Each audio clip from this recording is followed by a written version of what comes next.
What up, War Room Nation? Welcome to episode 220 of the greatest podcast since Al Gore invented the internet. In this episode, we put to bed the Ray Rice situation because I'm, tired of talking about it.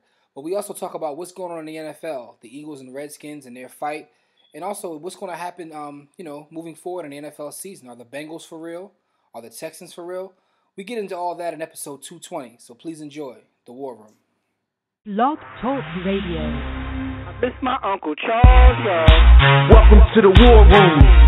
We got Dev, Kill, Jimmy, PJ, B. Austin, the Hot Block Commander. How you wanna end a 1 or 2 hour show to get the brain running with the premise to talk sports on a national level? Bold with the topic, sorta like the rebels. When it's game time, they like the Fab Five during prime time. Sports conglomerates speak their minds a little bit. For sports medicine and sports veterans and greats. The 4th and 26th, so the war in Kuwait. It's the War Room with 5 nights at the round table. 5 Philly guys, diversified and educated.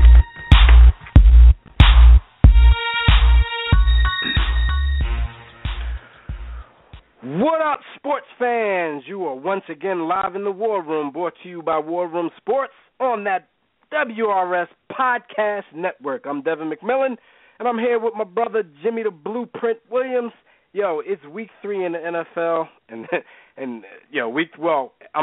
week 3 was actually interesting. It's week 4 now because, we are getting that Thursday night game coming up in a little while. But we're going to recap week 3 and look ahead to the rest of week 4. So join us right now in the JW Philly Realty chat room at blogtalkradio.com/The War Room, or join us on Facebook or Twitter at War Room Sports, because as usual, we want to hear from you folks as well.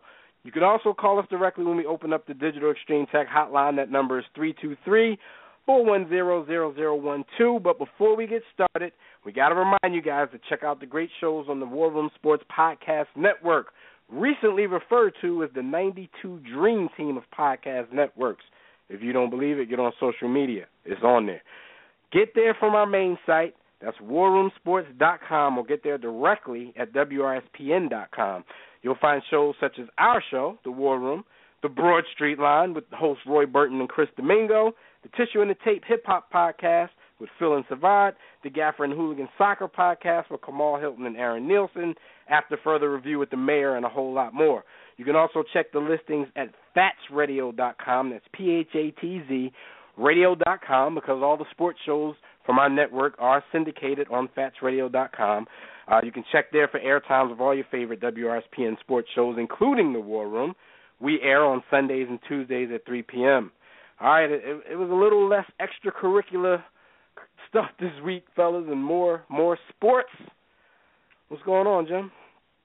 Man, you already know, man. I'm just ready to talk my talk, man. I look forward every week to coming on, doing the podcast. It's sports stories dropping every day, and you're like, man, I can't wait till Thursday, man. So I'm just excited that it's Thursday. We get to talk about all this madness, all these, coons, cowards, and also the gentlemen, because we don't give enough attention to people that do right in sports, and there's a lot of guys out there doing the right thing, so salute to y'all. But let's go. No doubt. Look, man, and I'm in a great mood. I got, I took a little trip up to the hometown today, to Philly, got there and back in good time, but I was able to get me a cheesesteak while I was up at home, so I'm feeling good. I should have brought a couple home with me, but there's nothing like eating it right there while it's fresh. Nice. Which kind you get though? Yeah, you know me. I went to Jim's. You know what I'm saying? You always love Jim's. I love Jim's, man. Yo, always. I'm not a huge fan of Jim's, man. But then again, I'll eat chicken. But even beyond that, yo, man, I'm just because I was saying, if I thought I was in the mood for a chicken joint, so I was gonna go across the street to Ishka Bibbles. But but for people that from out of town who don't know, they always try to expose them to like Pat's and Geno's, and no disrespect to them because they are institutions, but they're nowhere near the top of the food chain in terms of steaks in the city, man. D'Alessandro's is my favorite. Chubby's. There's a lot of places, man. Oh yeah. I mean, because we had guests in the city because we were facilitating that meeting between Executive Prep and Mastery Charter Schools, because we're trying to save the babies. War Room Sports love the kids. Absolutely. So, I had some guests. So shout out to Omar McGee, of executive prep from L.A. came all the way out to check out the schools in Philly. I had to. He's a tourist, so I had to take him to the touristy spot. Gotcha. Jim's is what I consider the best tourist spot. I'm not taking anybody to Pat's or Gino's. So if you're gonna go to somewhere you may have heard, then I'm at least take you to Jim's. I mean, it's on South Street, so you got that whole ambiance with it. You know what I'm saying? Yeah. And shout out to Andrea Garner from Mastery Charter Schools. And, we will see you guys again. We're coming back up there to speak to the kids on November 12th. So shout out to them and the youngins. But right now, I'm going to let everybody know what happened this week while they were on the grind trying to get that money. And while y'all were on the grind, of course, it's brought to you by DirecTV. If you'd like a better TV experience than cable has to offer, including that NFL Sunday ticket, which is in high demand right now because it is the NFL season, go to our website, warroomsports.com, click on the DirecTV logo, order yourself a better TV experience at a discounted War Room Sports sign-up rate. If you call yourself a sports fan, you got to get DirecTV. Some sad news in the world of sports. Former Titans kicker Rob Baronis, he was killed in a one-car crash earlier this week. Did you hear about this, Jim? Yeah, man. It's sad. It's like, I remember back in the day, I couldn't tell you nobody's kicker, but over the last 20 years of playing fantasy football, I'm kind of dating myself, but still, like, you get to appreciate all kinds of players, specifically kickers, because even though we all draft kickers late in the draft, a lot of times they win and lose games for you. So I'm very familiar with Rob Baronis. Sad story, man, because he had just got cut this year, if I'm not mistaken. So, and he's also Terry Bradshaw's son-in-law. I think he married Bradshaw's daughter. Yeah, because remember on Sunday, Terry Bradshaw wasn't on the broadcast because it had just happened the night before. And I was wondering, I was waiting to see, I'm like, wow, Terry might be a little somber on the show today, but then when the show started, he wasn't there, so, you kind of expect that. It's a sad loss. As much trash as we talk about all sorts of players and athletes in all the various sports, because we do like talking trash and dogging people, but you never want to see this happen to anybody because it's all in love, man. And, so rest in power to Rob Baronis and, condolences to his family, man. It's a sad story because you start to think, like, if he was on the roster, like, would this have happened? You know what I'm saying? Well, because, at first it was just, the news came out and you thought, you heard he lost control of his car. But a few days later, they were talking about him being involved in 2 separate cases of road rage the night of the car crash. So you're thinking, okay, maybe he was going through something. And, everything we talk about now in sports, we also got a link to possible, mental problems and stuff like that. Yeah. And, it's funny because specifically with the NFL, that always happens. When you hear about something, you like, I remember when the Seau thing happened, first thing we thought of is, uh-oh. You know what I mean? Anytime anything happens with an NFL player, it's sad that it's like that, but that's what it is. Yep. And but he's a kicker, though, when you think about it. Exactly. With a kicker, you wouldn't even expect that, but, hey, you probably got to hit, you hit them a few times, and you might rattle their bell. They're a little smaller than the rest of them dudes. He's a liquored-up kicker, to quote Peyton Manning. Like, you know what I'm saying? But one woman said she or her husband, they didn't recognize him when he drove up behind them. She said he pulled his SUV up beside their vehicle and gave them a look before speeding away. I don't know what that was about. She said we let him go past us because he was trying to run me off the road and we didn't know who he was. And then the second person said his window was down and we pulled up. I said, hey, man, just a heads up, something's burning from your exhaust. Your exhaust smells horrible. Just wanted to let you know. And then he looked over at them and said, I'm going to kill everybody in your effing vehicle. And dude said it was so random. Yeah, so I don't know what Rob Baronis was going through or what Terry Bradshaw's daughter may have been putting him through or what he might have as a result of football or a result of getting cut or whatever problems he had in his life. But either way, somebody's dead, and it's a sad story. So absolutely. Shout out to Rob Baronis. Damn, man, that's crazy. Yeah, the details that come out afterwards is always crazy. But let's get into something else where, I'm pretty sure a JoJo Award is about to be given out. Stephen Tulloch, the linebacker from the Detroit Lions. It's in the story like this, when you hear it's like from the Detroit Lions or the Cincinnati Bengals or the Jags or any of these teams who, even though the Lions and the Bengals are pretty good now, especially the Bengals, they still have a history of being the Bungles and, just the Lions. You didn't have to make up a name for the Lions. They're just bad enough being the Lions. But Stephen Tulloch got a sack on Packers quarterback Aaron Rodgers last Sunday. And as he celebrated the sack, he tore his ACL. He is now out for the season. Jim, what's up with you, man? Is this why the NFL doesn't want you to celebrate? Is that why it's the no fun league? Before we get started.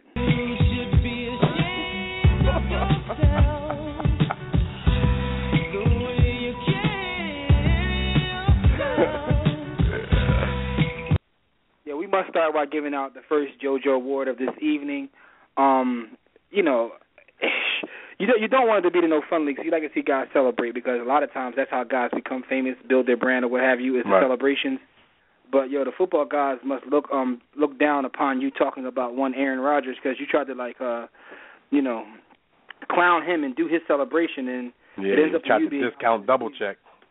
And to your point, the original point you made, that is so true because I don't care what sport it's in, there's always teams that, regardless of how they're playing or what they're doing, I just can't get behind or believe it's real. They always need more people, and the Lions are one of them. It's difficult, and I know a lot of people, younger people that grew up on Calvin Johnson and this new Lions team and the high-powered offense, but when you grew up on, watching Barry Sanders play by himself and Scott Mitchell, shout out to Scott Mitchell, who's now on the Biggest Loser, and all these other craziness, is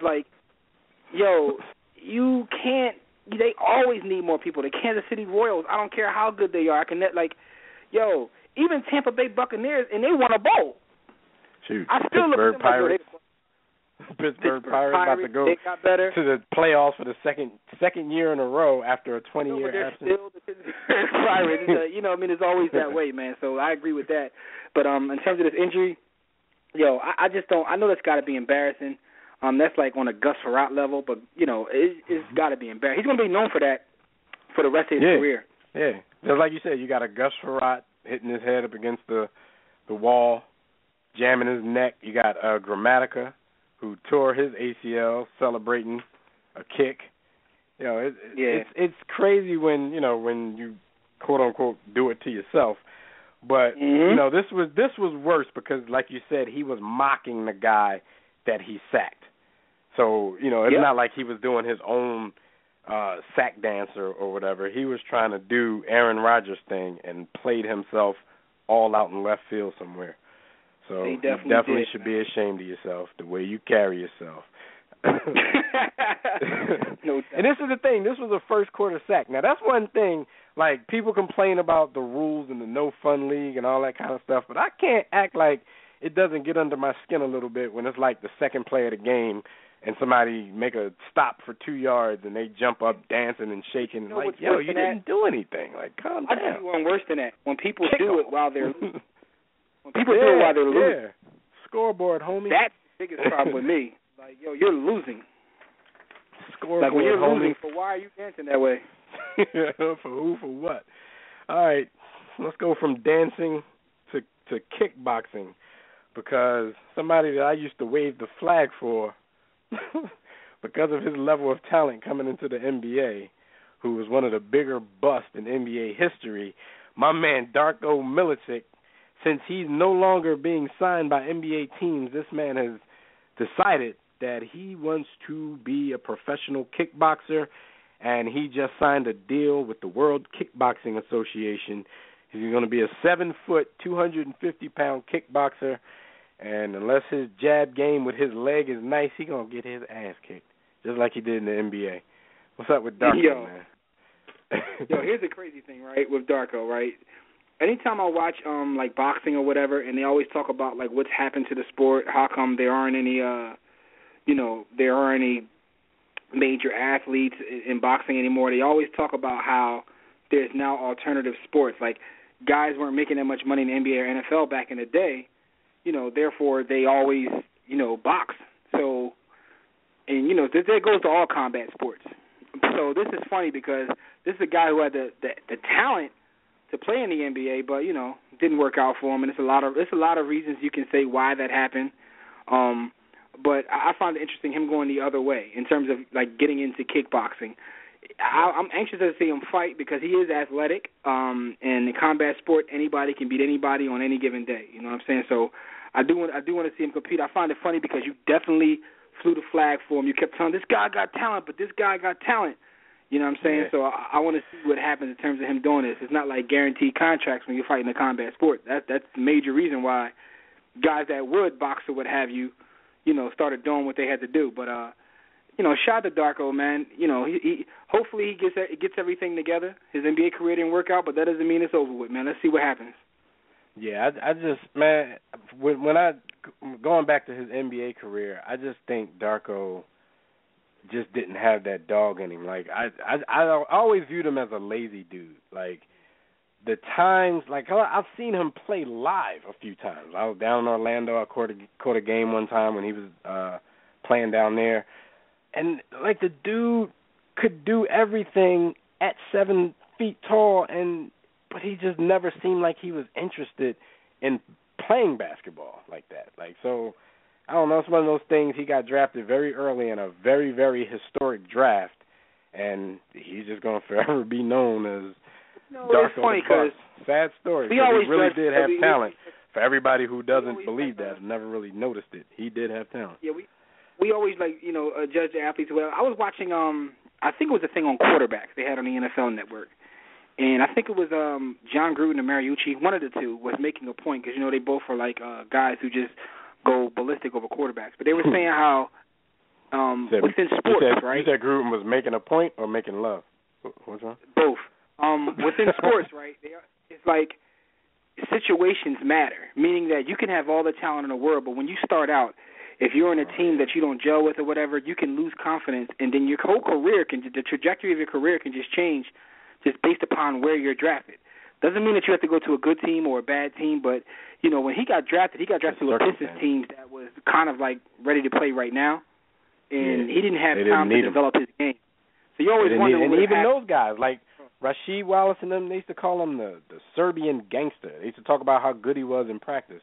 And then once he got his chance, you would figure playing on a team behind all of those tough guys that they had, you figure that would toughen them up, but it must have softened them up. So Exactly. So it's like you never know how someone could go. We always talk about this in reference to football and quarterbacks, how just going to the wrong system or the wrong coach or a team that has an offensive line like so bad that you don't even want to play football no more, how it can like change your career. But this goes in all sports, man. Like you get drafted to the wrong baseball team and you get sent to the minors for too long, or the wrong basketball team and you sit behind the wrong guys and get the wrong kind of advice. So we always wonder about Darko because the talent was there. The talent wasn't there, then he wouldn't have got drafted that early. But especially in that draft, that draft was crazy.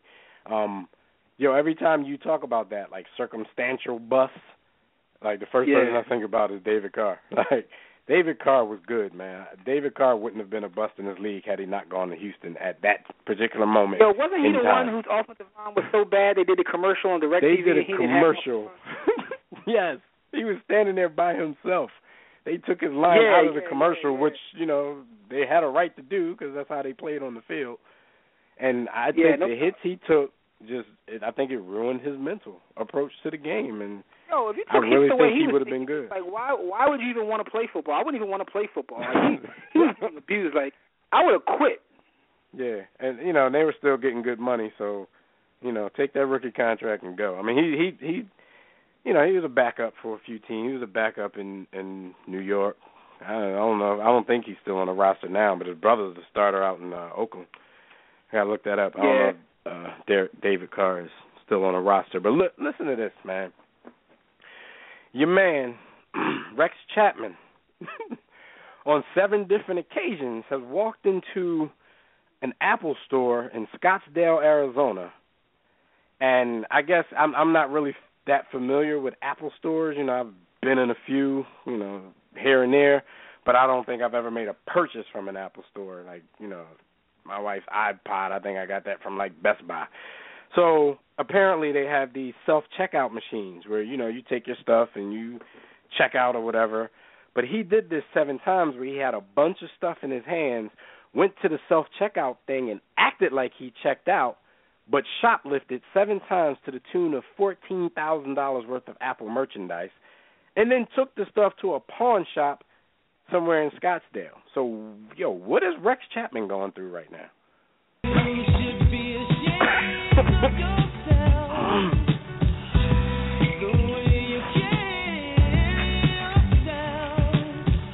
Rex. Come on, all right, Rex. first thing is, like, why are you being greedy, man? Like, stop being greedy, man. You pulled the jukes, you got away, but you went back 7 times. Like, so if they don't catch you, like, at 7, would he have went back a couple more times? Like, or was it one of them things, I'm going to stop at 10? Like, come on, cuz. Like, Rex, like, you got away and you played your whole life away. I don't know what you're going through. Funny thing is, Rex probably don't even need the money. And Rex you're recognizable. probably, You're recognizable. Get somebody to do it for you if you're going to do it. Rex probably was You just got like, no damn, I got away with it. He probably was like, damn, I'm getting away with this. This is easy money. But, I mean, I have been to Apple stores. I have used the self-checkout thing, man, and it's like, yo, you played your whole life away, B. Like, cut it out. Like, that's embarrassing, man. And speaking of Rex Chapman, I remember when he was coming out of college, all right? So, growing up in Philadelphia or whatever, I was a Lakers fan, but I still rooted for the hometown Sixers, and I wanted them to get Rex Chapman strictly because back in the day when you watched college basketball, only the big schools came on TV. So naturally, we all knew who the big-name players were. Rex Chapman, he was at Kentucky. He wasn't Kansas, Kentucky. He played for Kentucky. Got tons of TV time, but they picked Hersey Hawkins. And I was like, who the hell is Hersey Hawkins? And I think he went to Bradley. I'm like, what the hell is Bradley? Like, you know what I mean? Like, what school is that, and why are you taking him over Rex Chapman, who I watch every weekend? Like, you know what I mean? So I remember going back and forth, like, just pissed that they didn't take Rex Chapman. And in my opinion, Hersey ended up being a better player. So, shout out to the smaller schools, but I always think about that when I see him in the news for anything. But, Rex, you out of control for this whole thing, man. You know what I mean? You trying to buy soft as toilet tissue, though. 3-ply. Yeah, you want to buy a bunch of, Apple products that bend. That's on you, but you got to chill, Rex. You want a flexi foam. But, the crazy part is, and, I don't like to count people's money. Because, I don't know what Rex might be on that list, going broke. But he made $22 million in his career, and that was just his playing career. Wasn't Rex, like, coaching or in the front office or something after he played? No, he did a couple. He stayed around for a while. I think he was doing comedy. I thought he was, like, in Phoenix's front office somewhere. Yeah, he did a couple of things. I know he was in the game, like, he was in the game for a minute. And, you know what I mean? So shout out to Rex, man. Man, you about to do a bid. My thing is, you went back 7 times. That's the thing when I first heard the story. I was like, come on, like 7 times. He probably was like, that's Rex Chapman, man. That's my man. I'm gonna go ahead. I'm not even gonna say nothing this time. I'm gonna just let him get away with that. My boss not gonna know, and then he gonna keep coming back and playing himself. All right, Rex, man. Rex, he's bugging, Rex, yo. Like, he definitely bugging. All right, man. So that's what happened this week while everybody was on the grind. Jim, who's having a birthday this week, man? Absolutely. I hope it ain't Rex. The birthday segment is brought to you by Digital Extreme Technologies. Do you or your business need a custom website? Well, for a dynamic, professional, and most of all, affordable custom website, go to Digital Extreme Technologies. No need to break the bank for an effective online presence. Financing options are available. Just visit digitalextremetech.com or call 267-205-4203. And if you want to get the hookup, the discount, just say, look, I heard it on War Room Sports, and I need a discount because I'm trying to get my web game up. You know what I'm saying? Stop using the Facebook page and get your own website. Now, my birthday! Speaking of those Pistons, man, Chauncey Billups turns 38. That's B. Austin's favorite player of all time. Matt Hasselbeck turned 39. What we call Chauncey overrated? B. Austin ain't here to defend him. Chauncey overrated that. I was about to ask you another question, but I guess FOH. I was about to say Chauncey Billups. FOH. Wow. It's funny because he announced his retirement. I see a lot of people making an argument for it. I think he probably will get in. Do I think he should get in? Probably not. But people love Chauncey Billups. And I don't dislike. I like Chauncey. I just needle him because Austin overrates him. Ungodly. Mm-hmm. So I gotta keep my stance. Hasselbeck. Gotta be turns Bayless. 39. Johnny Lynch turns 43. The guy who's forever known as like the best. He's known as like Robin, the best number 2 of all time. Best wingman ever. Because anytime I watch it, within like the context of anything, whether people are talking business, politics. We do it watching like Big Brother, like yo, he's like that's his Scottie Pippen. Like Scottie Pippen is just known as like the best number 2. That's kind of crazy. Shout out to Cody. Shout out to Mike Boogie. Yo, straight up, like I was watching something on. They were talking about like politics, and they were like, that's his running mate. That's like his Scottie Pippen. I'm like, yo, like that's what Pippen is known for now. Pippen is he the greatest lackey ever. He is the greatest lackey. He's the greatest wing defender I've ever seen. Like I know no one locked people down on a wing like Scottie Pippen, probably because he was built like an animal. Pause. But and he had an all-around game. Like he literally had an all-around game. But he's known as being like the greatest lackey ever. So shout out to Scottie Pippen. That's a shame. Mike just ruined lives, man. Yeah, Mike did. Mike even ruined his own teammate's life. He got him in the Hall of Fame. He's still known as he's a Hall of Fame caliber player. Hall of Fame lackey. The greatest. Yo! Come on, man. Sylvester Croom turned 60. One of the greatest basketball players of all time who never get mentioned, Bob McAdoo, turned 63. And in my personal opinion, one of the greatest coaches, but also the best commentator that I've ever listened to, Hubie Brown, turns 81. And I say that because people have heard me say it before. Growing up loving basketball and watching it, I felt like I was in class when Hubie did a game. So that's just a wealth of basketball knowledge right there with Hubie Brown, man. Yeah. It's just a wealth of knowledge. So we want to give a big, nice, warm salute to all these folks on their birthdays. Before we move any forward, Dev, let the people know how to get in touch with us. All right, everybody, y'all can check out our website at warroomsports.com. While you're there, be sure to sign up for the War Report. That's our weekly newsletter. Click on the Contact Us tab to send us a message about our company, the show, or to inquire about sponsorship and advertising opportunities. For general inquiries, email us at info@warroomsports.com. While you're browsing the site, click on the Memorabilia tab to buy War Room Sports merchandise. Click on the Blog tab to read our latest sports articles in the All's Fair and Sports and War blog. Then click the respective icons and tabs to like our Facebook page, to follow us on Twitter, to subscribe to our iTunes podcast, to watch our videos at warroomsportstv.com, to listen to the network at WRSPN.com, and to download our free War Room Sports mobile app to get everything I just mentioned on the go. Join the JW Philly Realty chat room right now during the show at blogtalkradio.com/The War Room. To enter the chat room, just sign up for a free profile on Blog Talk Radio. If you don't have one or if you don't want one, you can sign in through your Facebook and Twitter accounts, and while you're at it, click follow. That'll get you updates and reminders about the show every week. We'll be taking questions and reading comments from Facebook, Twitter, and the chat room during the show like we do every week. But to call in and speak with us directly, dial the Digital Extreme Technologies hotline at 323-410-0012. Press 1 when prompted. If you already listen from your phone, just press 1 if you want to talk. But if you do want to do that, give us a call in about 10 minutes because we're about to talk a little college football with our Miami Hurricanes insider for Sports Talk Florida. That's Mr. Fred Perdue. So we're going to get Fred Perdue on the line right now so we can hear his games of the week and his top 4 rankings. He's going to give us a top 4 every week. Since there is a 4-team playoff at the end of the season, he's going to let us know every week who's in that playoff as we speak. So let's get to it.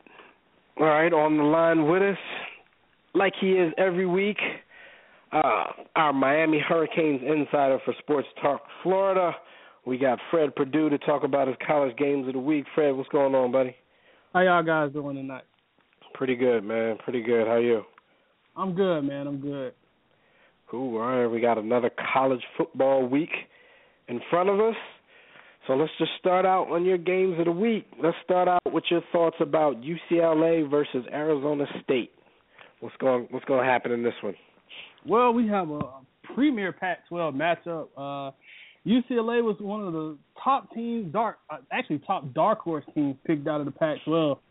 Brett Hundley was one of the Heisman front runners to lead the nation this year. Not looking so great. Defense looking good, but that offense just looks a little shoddy, especially on the left side of that line.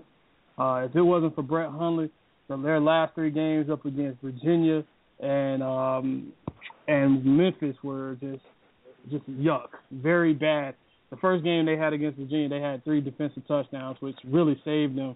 And Memphis took them to the wire, and it didn't look all that great. They had a week off this time. I hope they can they can get it together. Taylor Kelly, the quarterback for Arizona State, is out right now. I honestly think UCLA is going to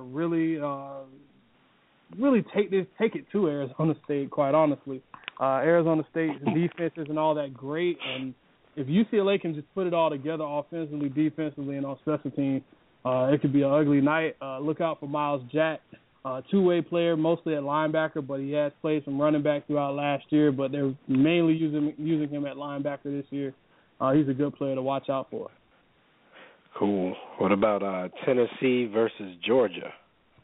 A classic SEC rivalry. I love these SEC rivalries. Georgia has a four-headed monster. Let me repeat that, a four-headed monster at running back. And they have Todd Gurley, Keith Marshall, who got injured last week, as well as Nick Chubb, a freshman, as well as Sony Michel, a guy I actually got to see in person. Actually played against the high school I coach at last year. He's the truth. He's one of the guys he had 100 yards on, I think, 5 or 6 carries last year. Last week, sorry. That team, and granted it was against Troy. Telling y'all. But this is a four-headed monster at running back, especially when Keith Marshall comes back. Todd Gurley is the man. He is the only running back I see right now that could be a first-round pick in the draft next year. Hudson Mason, a guy that can do a little bit of everything. But Tennessee they can present some problems. You have Pig Howard on the outside, as well as Justin Worley at quarterback. He knows this system in and out. Now, Tennessee's defense looks okay. It is at Georgia, so between the hedges is always a tough place to play. But I think Georgia's going to pull this one out. It's going to be a lot closer than most people think. Ooh. All right, so let's go Arkansas versus Texas A&M. Wow, Texas A&M, a team we all thought would take a big dip after losing Johnny Football, but we have another quarterback in Kenny Hill who wants to be called Kenny Trill. I don't want to call him that yet. Oh, God. Kenny Hill. Let's win a Heisman first, and then we can give you a nickname. But he's looked good so far. They have a bevy of weapons. Freshman Speedy Noyle, who was he committed to LSU early, decided to flip to Texas A&M. The Aggies have receivers of all sizes and shapes. He can have his own pick of guys to throw it to. Their offensive line looks really good. Cedric Ogbuehi, he's another big offensive tackle who will be a first-round pick next year. Texas A&M is just churning these offensive linemen out, and they have a couple more on the way. Myles Garrett, the number one player in the country from last season, coming out. He's a freshman now. He reminds me a lot. I can't say he reminds me of Jadeveon Clowney, but he's right up there with those top defensive end prospects that come out every year. He already has 6 sacks already, and he's a monster as well. Arkansas has a good running game. Brandon Allen doesn't have to throw the ball a lot, but they're going to have to put up points. I don't think they can. Texas A&M eventually pulls away in the fourth quarter, throwing the football. Cool.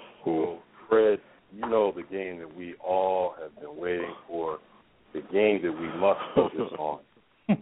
The U, baby. The Dukies versus Miami Hurricanes. What you got?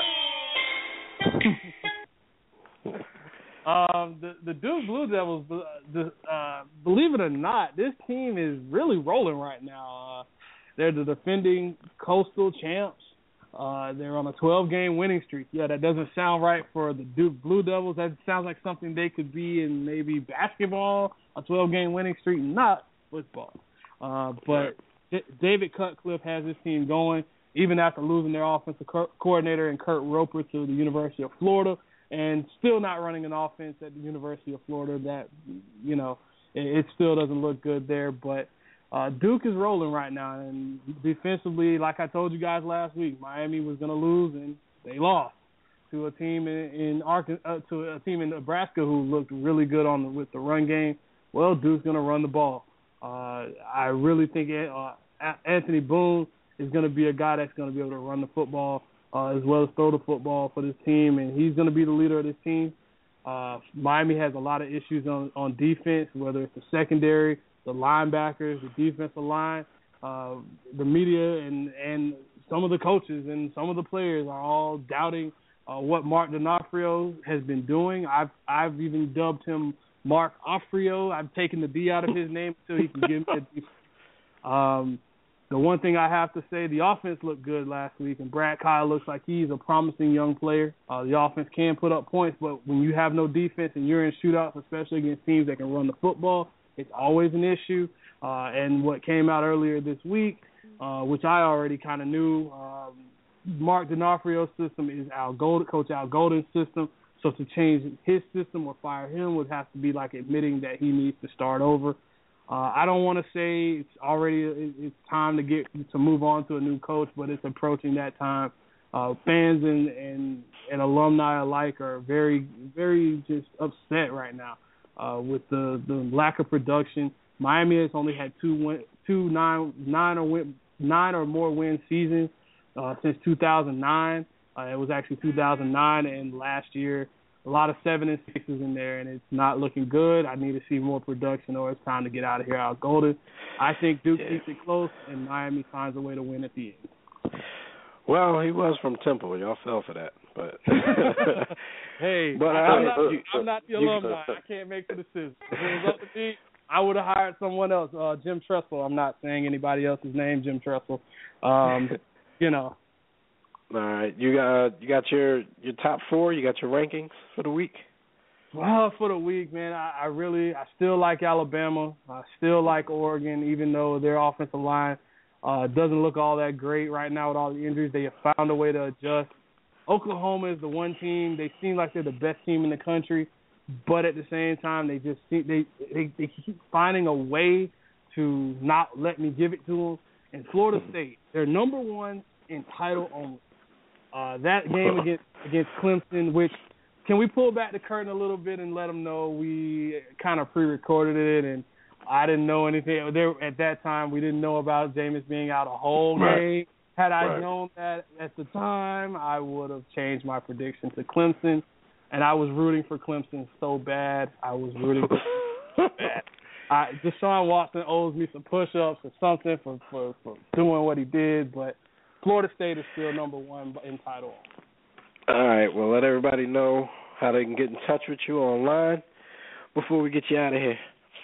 Well, you guys can reach me over at Sports Talk Florida, always covering the Miami Hurricanes. Got a couple interesting pieces coming out in the next couple weeks, as well as you can reach me on Twitter at FPurdueSports, and you can catch me on Field Vision with the War Room Sports Crew.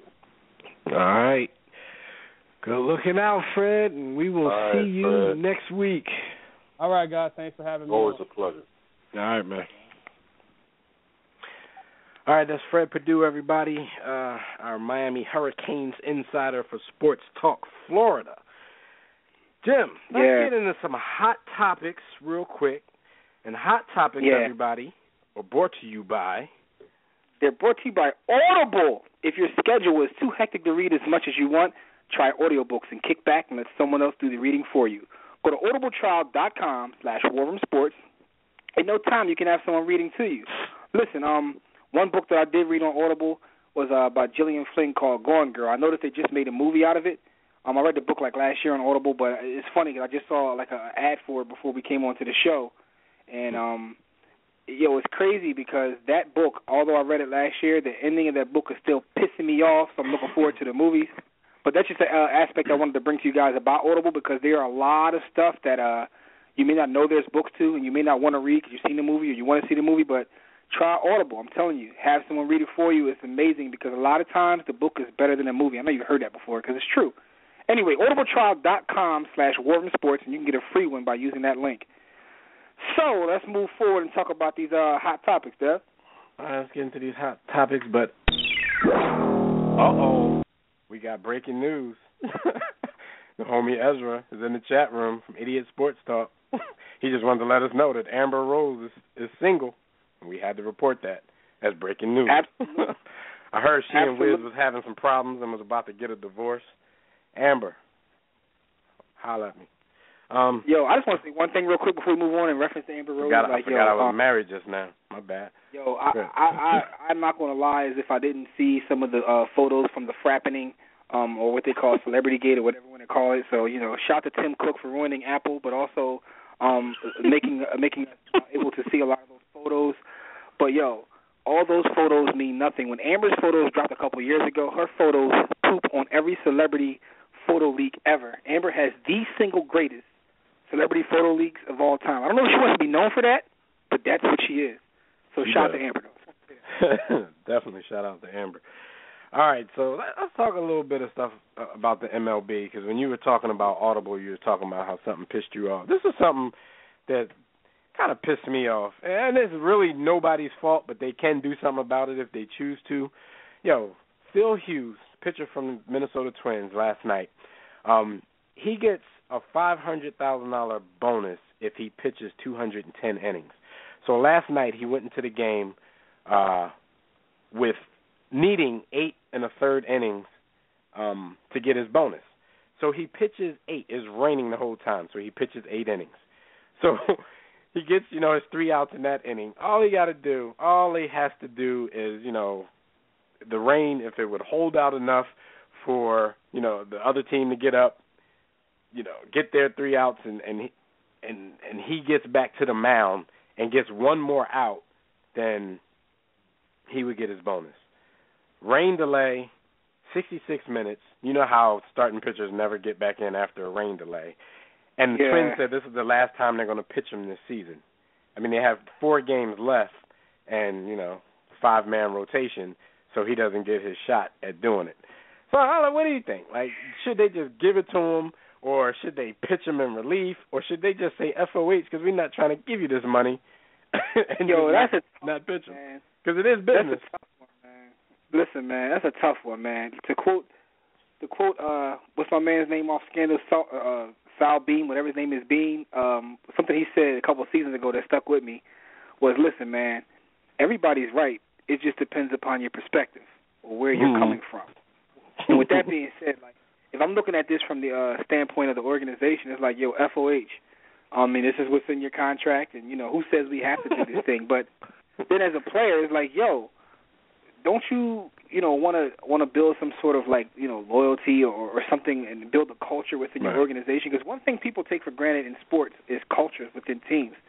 There's certain cultures, and you see that specifically in the NFL when you see players that leave an organization and they rep that team so hard that it damn near gets unbearable to watch. Shout out to all the expatriates. Shout out to anybody who's ever played for Bill Parcells. I'm pretty sure they will probably catch a body for him. Catch a body about a week ago. Like Lombardi. People that play for Bill. Lombardi. Oh, God. We've spoken to Hall of Famers who act like they're hip-hop, and they're not even white. They still talk about him, and, like, he's been gone. Like, they're on their way out, and they still talk about Lombardi as if, like, so. They can't wait to get to the crossroads so they can see him again. Like, R.I.P. Uncle Charles. But, culture is so important in sports, and it's funny because when you look at the New York Knicks, right, that's what I was saying to people. They didn't understand what I was saying in terms of Phil Jackson. It looks like he's trying to do, the first thing he wants to do is change the culture. And he's a big proponent of, like, cultures within organizations. So we'll see what happens long term. But, by bringing his guys in and doing certain things, you change the culture, and that means a lot. So, that's very important in sports, although it's never really brought up. So when I bring that up to say, like, if you are an organization and you just don't want to pay the money, that's cool. But long term, it may not be a smart move. Right. You know what I mean? Long term, it may not be a smart move. And that's a great point, especially in this case, Jimmy, because dude is saying all the right things. They asked him if he was aware. He said, yeah, he's aware of it. And they were like, well, will you lobby to get another inning to pitch so you can get that out? He was like, no, he's not going to worry about it. It is what it is. It happened. His pitching stint ended where it ended. He's saying all the right things. So to go back now and to give it to him, even though he's an out short, would go a long way towards their culture. And, what you're saying is exactly right, because this little thing could be the difference of you landing a big free agent and not, because they're looking at how you treat your players. Now, me. I don't even believe in loyalty in sports being in the same sentence, but I do understand how, you can get your Nasir Jones, Brad Johnson on your favor for Brad Jordan, favor for a favor. So you do him this favor, and you might be doing your organization. Yeah, just blow him a little bit of dookie, and you might be doing your organization a favor for the next 10 years or so. So it's interesting. And, you know, I was about to say I hope they do the right thing, but I'm not saying if they don't that it's the wrong thing. But I hope they do the feel-good thing and hook dude up, especially since he don't seem to really be pressed about it. But if I was the one, if it was my checkbook, though, there we go, counting people money again. Like, I would be he probably saying that, just hoping they do the right thing. He's like, I ain't going to make a big deal out of it, but let's see what happens. If they don't give it to him, he going to snap. He humble begging. He humble begging. Humble beg. The humble beg. The art of the humble beg. Yo. All right. Staying in MLB, we all know this is Derek Jeter's last season. This is Derek Jeter's last week in Major League Baseball. And, you know, while a lot of teams, a lot of organizations, a lot of fans, a lot of announcers, sports talk dudes are probably going out of their way to praise Derek Jeter, you have one person who's, you know, going out of his way to be outspoken on the other side, and that's ESPN's Keith Olbermann. He's a New York fan, but he's gone out of his way this week to let you know that Derek Jeter is not the greatest Yankee of all time. He's not even close. He posted he did like a 6-minute rant where he posted a bunch of numbers to prove to people that Derek Jeter is overrated and he's not what they say he is. And then he went on to say, quote, Derek Jeter is not the greatest, in my Keith Olbermann voice, Derek Jeter is not the greatest person in human history. He did not invent baseball. He did not discover electricity. He is not the greatest shortstop who ever lived. And among all the terrific players in the history of the New York Yankees, he said, and among all the terrific players in the history of the New York Yankees is his not by any measure. I don't know that I'm reading this directly, how it's written, but that don't sound right. But he's basically saying he's out of all the terrific players they have, you know, he's really not one of them. And I'm kind of wondering, like, you can have your opinions. I understand that. And you can even voice your opinions, but you can kind of tell the difference between just voicing your opinion and going out of your way, especially with the timing, to just crap on somebody. I mean, this dude has, 3-4 games left in his career. And I understand he gets a lot of attention, and I even understand, even though I respect Jeter to the utmost, that Jeter may be a little overrated in the larger scheme of things historically. But you know what it is. Damn, dog. Jeter took down chick involved in this. You know, I think exactly. You already know what it is. Because you know what's funny, though? Because, and shout out to Ezra, because he's in the chat room. He says he don't think Jeter's top 5 Yankee of all time. And that's crazy. But you say that like it's easy to be. That's not easy to be. Yankees. And I'm going to give you Ezra's last quote, because I was getting ready to say it. He just stole my thunder. He says, I understand Keith's point, and I agree a lot with him, but he came out looking like a hater. Yeah, you know what I mean? Like, bad timing. It's terrible timing. The way you say things. It's the way you say things. Because it's like he's tired of everybody, being... He's tired of Jeter getting a Blumpkin on his way out from every organization, so he took it upon himself to be the voice of opposition. And I just think it's just very bad timing. Like I said, you can have your opinion, you can think that, and I'm pretty sure a lot of people may agree with him behind the scenes, but the timing of it was just terrible, and he did come off as a hater. But no, to Ezra's point, not being a top 5 Yankee, I'm like, if you're the top Yankees 10, history 15, the amount of amazing players they have is like beyond. I don't know if there's another top 5 Yankees might be like top 15 players of all time. I don't know if there's an organization in any other sport. Probably the Lakers come close with the amount of talent at the top of the food chain historically that have played. Like the Yankees, it's just crazy. I mean. Man, listen, we got a couple callers on the line that want to chime in with some sports talk, but that's not a diss. I mean, because even if you say Rob I know he probably wants to talk football. We didn't get to that yet. But. Yeah, but we also Savad called in before. Let's get Savad on the line real quick. The homie Savad from Tissue and the Tape podcast on the World Sports Podcast Tissue Network. and the Tape. Savad, what's up? Tissue and the Tape. Hey, what's going on, guys? How you doing? What's up, man? Brother? Hey, man, just for those that don't know, Tissue in the Tape with the War Room Sports Podcast Network. We're honored to be a part of it, and I'm actually here to talk today because Keith Olbermann, talk about being a hater. I got something to say about that. I'm a baseball fanatic.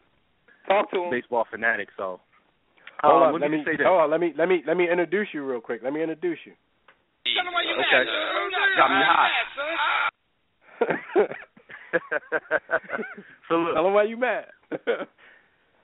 he's number 6 on the all-time hits list. If you understand how many people play baseball throughout time, there's only 5 guys that have more hits than him, and one guy is not even recognized in the Hall of Fame, which is Pete Rose. Yeah, and that's crazy. But they don't even recognize Pete. People, like Jeter could possibly get the Wayne Gretzky and not even have to wait 5 years, and it would be okay. Like to go to the Hall of Fame, it would be okay. And that's like the if thing. He didn't have to wait 5 years. When he came out, with his little hate-filled rant, like a lot of people, came to Jeter's defense and threw out statistics, because he threw out a lot of statistics that could be looked at negatively.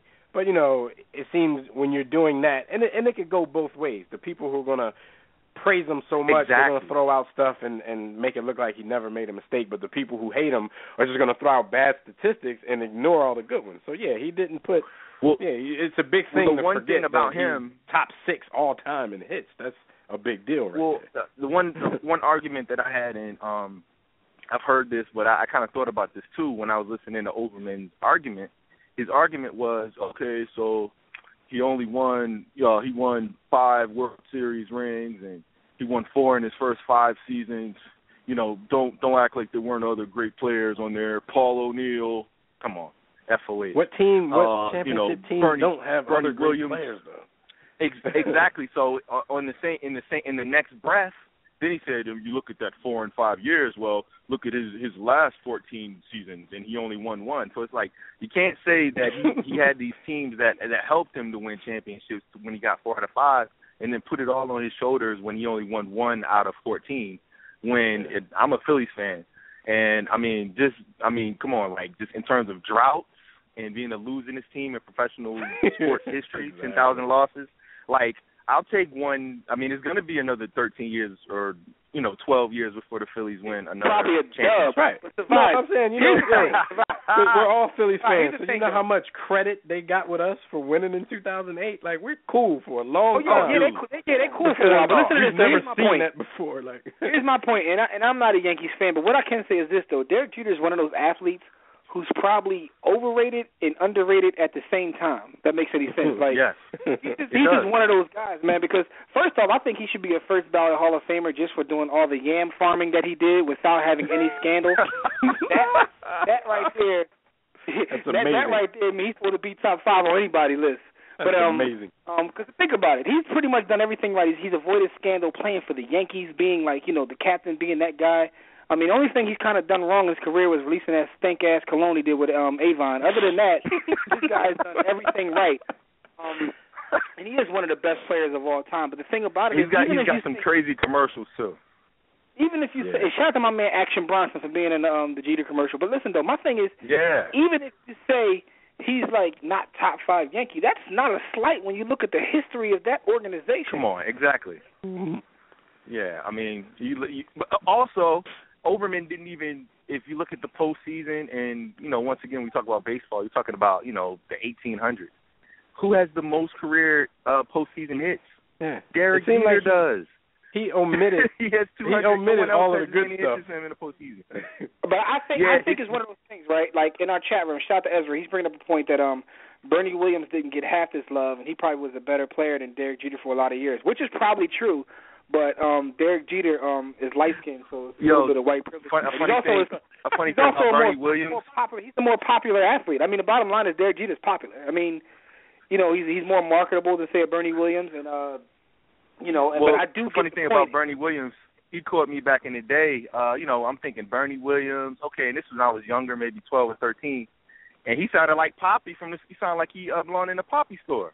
I was like, oh, Bernie Williams, black dude. And then they spoke to him. He was like, hey, man, they love baseball, man. Oh, man, they love baseball. Yo, I was like, that's funny that you said man, that because for a long time I thought Bernie Williams was black. I thought so too, man. What, Bernie? Yeah, they put that mic up. They put that mic in front of him though. He hit him with the Sammy Sosa though. Yeah, that's why I know. Yo, but like Bernie Williams is just his.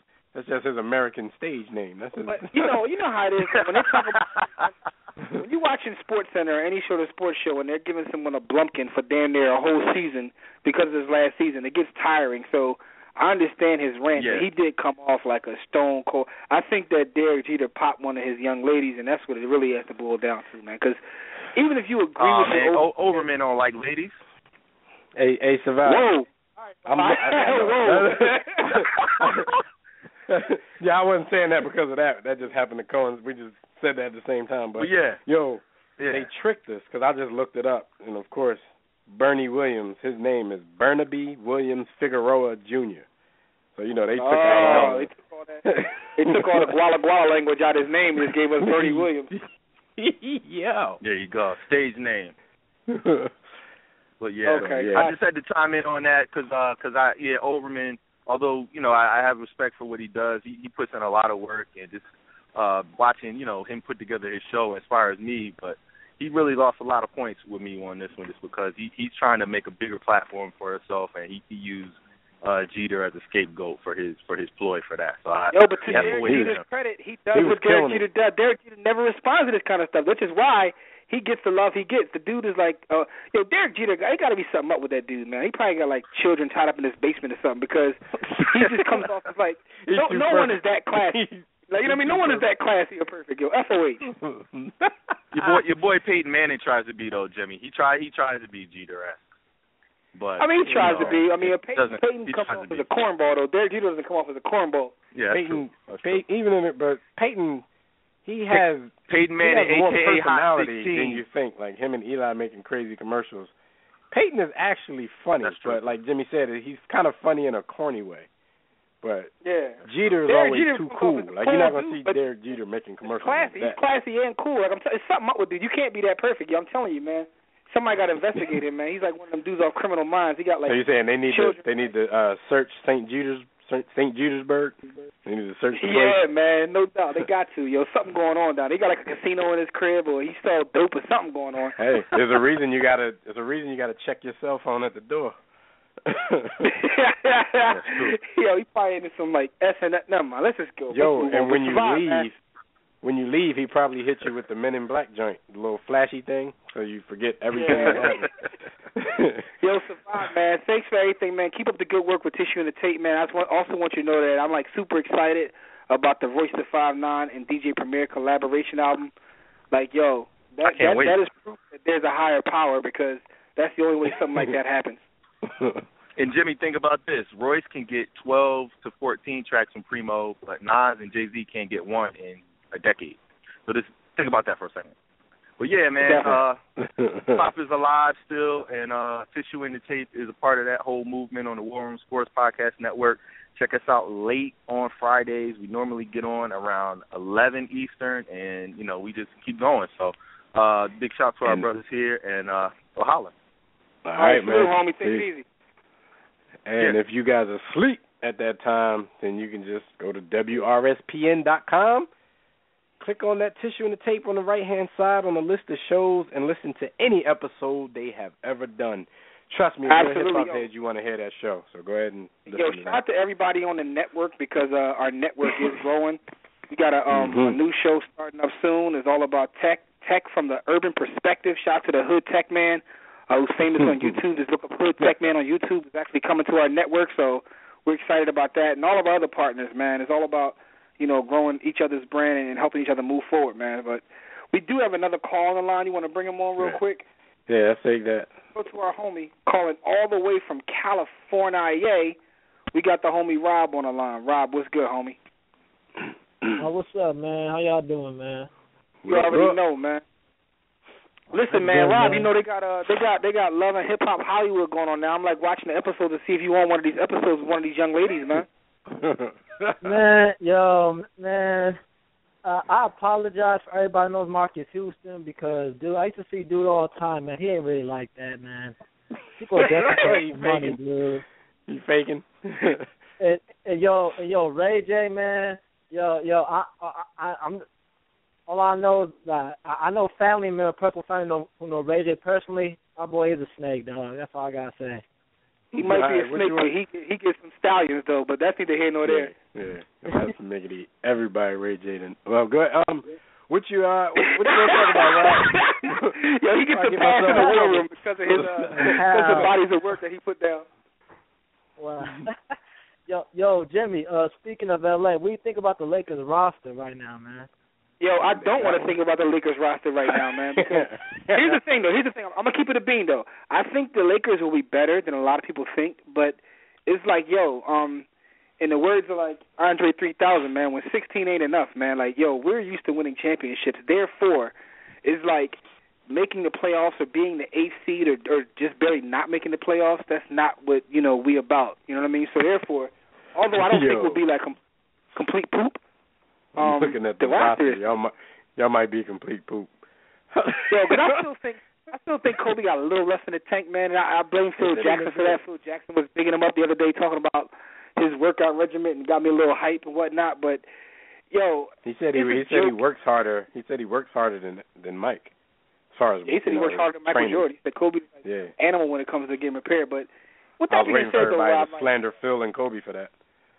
Yo, with that being said, Rob, it's like, yo, this is not what we used to. We used to play for championships.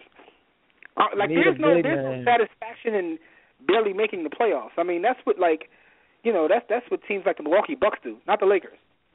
You want me to read this roster real quick? I mean, when old boy's up when his contract is up for Milwaukee, he can come here, man. Yo. But I'm gonna keep it way real with you. What I'm getting ready to say, a lot of Lakers fans hate when I say this and they come at my neck. But I think that, giving Kobe those last 2 years was a mistake. And I really do. I understand what he means to the organization, what he means, like, historically. But if you want to tell me I didn't get feedback, I disagree with that. Because I honestly think the reason why Dwight left when a lot of the younger players didn't even give us a look was because Kobe was still sitting around. It's like a shadow over the organization. So until he really leaves, I don't think we can move on because these younger guys just aren't built from the same cloth as Kobe. So they don't want to hear that nonsense he's spewing. This a whole different culture within the NBA. They like Kerry Williams. Like, they gonna come in and complain like Kobe working us too hard. Like, and the thing about it, I mean, but you got understand. But you know what? You bring up a great point, Jimmy. You bring up a great point because Kobe wants to play with ballers. He wants to play with gangsters. Like people who get in fights with Kobe, like Ron Artest, like the only gangsters in the Roger league. Bell wanted to play for Lakers at the time. They wanted to play with Kobe. Rob, the only gangsters left in the league is Kobe, Ron Artest, and like Kevin Garnett. Like that's not what the league is about no more. And not that I agree with it, but if you want to compete in today's NBA, you have to kind of like catch up with the time. You gotta be a nice guy. Yeah, you gotta be a nice guy. Pretty much. You gotta get some of these young guys that like LeBron, everybody's friend, because LeBron knows that there's a chance that he can play with these cats. So. Listen, AAU culture has permeated the NBA. The NBA is now professional AAU. That's exactly what it is. NBA has become AAU. People want to play with their friends. They want to have fun. You know what I mean? They want to go out and yam farm. It's not about, like, in the words of my brother B. Austin, it's not about competitive greatness and trying to kill your opponent, even if y'all cool. If you look back in the day, guys like Mark Aguirre, Isaiah Thomas, Magic, these guys wanted to kill each other but still were cool. That's not what it is no more. So to compete in today's landscape, you have to kind of like change how you do business, and we haven't done that as of yet, and that's because Kobe is still, holding on. He's still, he's like the bridge between, say, a Mike and the LeBron era. He's still cut from that Michael Jordan cloth, so to speak. But until he moves on, I think we're stagnant. That's just my personal opinion. A lot of Lakers fans don't want to hear that, Rob, but that's how I feel. And I think if they just wanted to just look out for him, hey, you can give him a stake in the team. Give him some, give him some ownership stake or something. You ain't have to do it on your salary cap. No. Then Kobe would want to be a general man. He could probably be a general manager, but not a coach. But no, not a coach. Not a coach. I'm talking about give him a percentage like Magic had. The same thing that made Kobe great his entire career is a thing that's like making us horrible now. Is like he always has that thing in his head where he still can do it. He's still the best. That drive to like want to win and that will to win, that's stuck in him, and that's what you see a lot of great players. Like the night the guy gets hurt, damn near every 5 games that he plays, there's something going on with him. Like, what was the whole saying? Like Father Time, no one beats Father Time. That's so real, and undefeated. I hope he has something left in the tank. This season will tell a lot, but we'll see what happens, man. But like my brother B also says, competitive greatness is not where it's at now. This is like professional AAU, and we got to get with the program. I need some nice guys. Wow. Gotta get down. Gotta get with the dumbing down of society. Man. The dumbing down of society. Let me ask you a question, Rob. You asked the question, but how do you feel? You're out there, so when you look at the roster, do you get excited? I'll be excited when Nick Young's gone. I don't get excited because I mean his girl can stay, but he can go, but it's sad because it's like I had a conversation with my pops and he couldn't watch the NBA Finals. He said it's just a show. You're gonna see a good 13 minutes of basketball before you get to all the flopping. So here's my last point, Rob. Here's my last point. This past off season, LeBron, D Wade, Chris Bosh, Carmelo Anthony, these are the type players that were available. Us being the Los Angeles Lakers, the mighty Lakers. Yo, we got Jeremy Lin. Think about that. Yo, that's not what we do. I feel where you're coming from. If Dr. Buss was alive, this wouldn't happen. Wait. I do like the underdog. I do like the underdog because he got more bite in them, or he's supposed to have more bite in them than the rest of the team. If we were to sign Byron Scott, maybe we probably would have got Carmelo because I know Carmelo's like the only him and Durant were the only players I see that got that still competitive. That still they don't want to be super friends or nothing. But like you said, that contract, dude. Carmelo also wants to get paid. So. Yeah. So anyway, Rob, man, thanks for Jimmy. Yo, Jimmy, I gotta ask you a question because I know you're a Lakers fan. Hold on one second, Rob. I just want to say, man, thanks again for all the support, man. Thanks for staying on the page and calling in every show, man. We appreciate the support out there in Cali, man. We'll be talking football later too, man. If you want to try to get back in, we'll be talking football. Yeah, you want to call back in? We talk football. We can chop some football, all right, homie? All right, man, and I'm looking for Amber Rose. I'll go to LA this weekend. You know what I mean? I usually don't put man. Yo, man. Yeah, we know. Got you speechless, so you already know. All right, homie. Tell him we said hey. Yeah. What's up, B. Austin? What you want to say? It's not. And I know that your Lakers. You look at the big picture. And you want to see them build for tomorrow. But my issue with the way you treat Kobe is it's almost like you talk about him like he's fallen off. And I don't see that. Like, we haven't given him a chance to really fall off because outside of him coming back before the situation, everything we've seen of him, he's still very, very, very productive. Like top 20. Here's my point. Do you need to fall off if you're getting injured every 5 games? Like, I don't need to see you score 2 points a game. You can only stay healthy for 3 games. What's the difference? No, but that's only been 1 season. Outside of that 1 season, it hasn't been like we're not talking about Derrick Rose type injury. He had 1 season, but the last time we saw him play a full season, which was a season ago, he was a 27-point per game scorer. And you could say the defensive production has fallen off, but out of the top 10 perimeter superstars, who plays defense anyway? My thing is this: how many games has he played in the last 2 seasons? If you want to do 2 seasons, how many games has he played? Even this season where he averaged 27, he missed a lot of games that season. Like, he wasn't playing night in and night out. He missed games. My thing is he just hasn't been healthy in a couple of years at this point.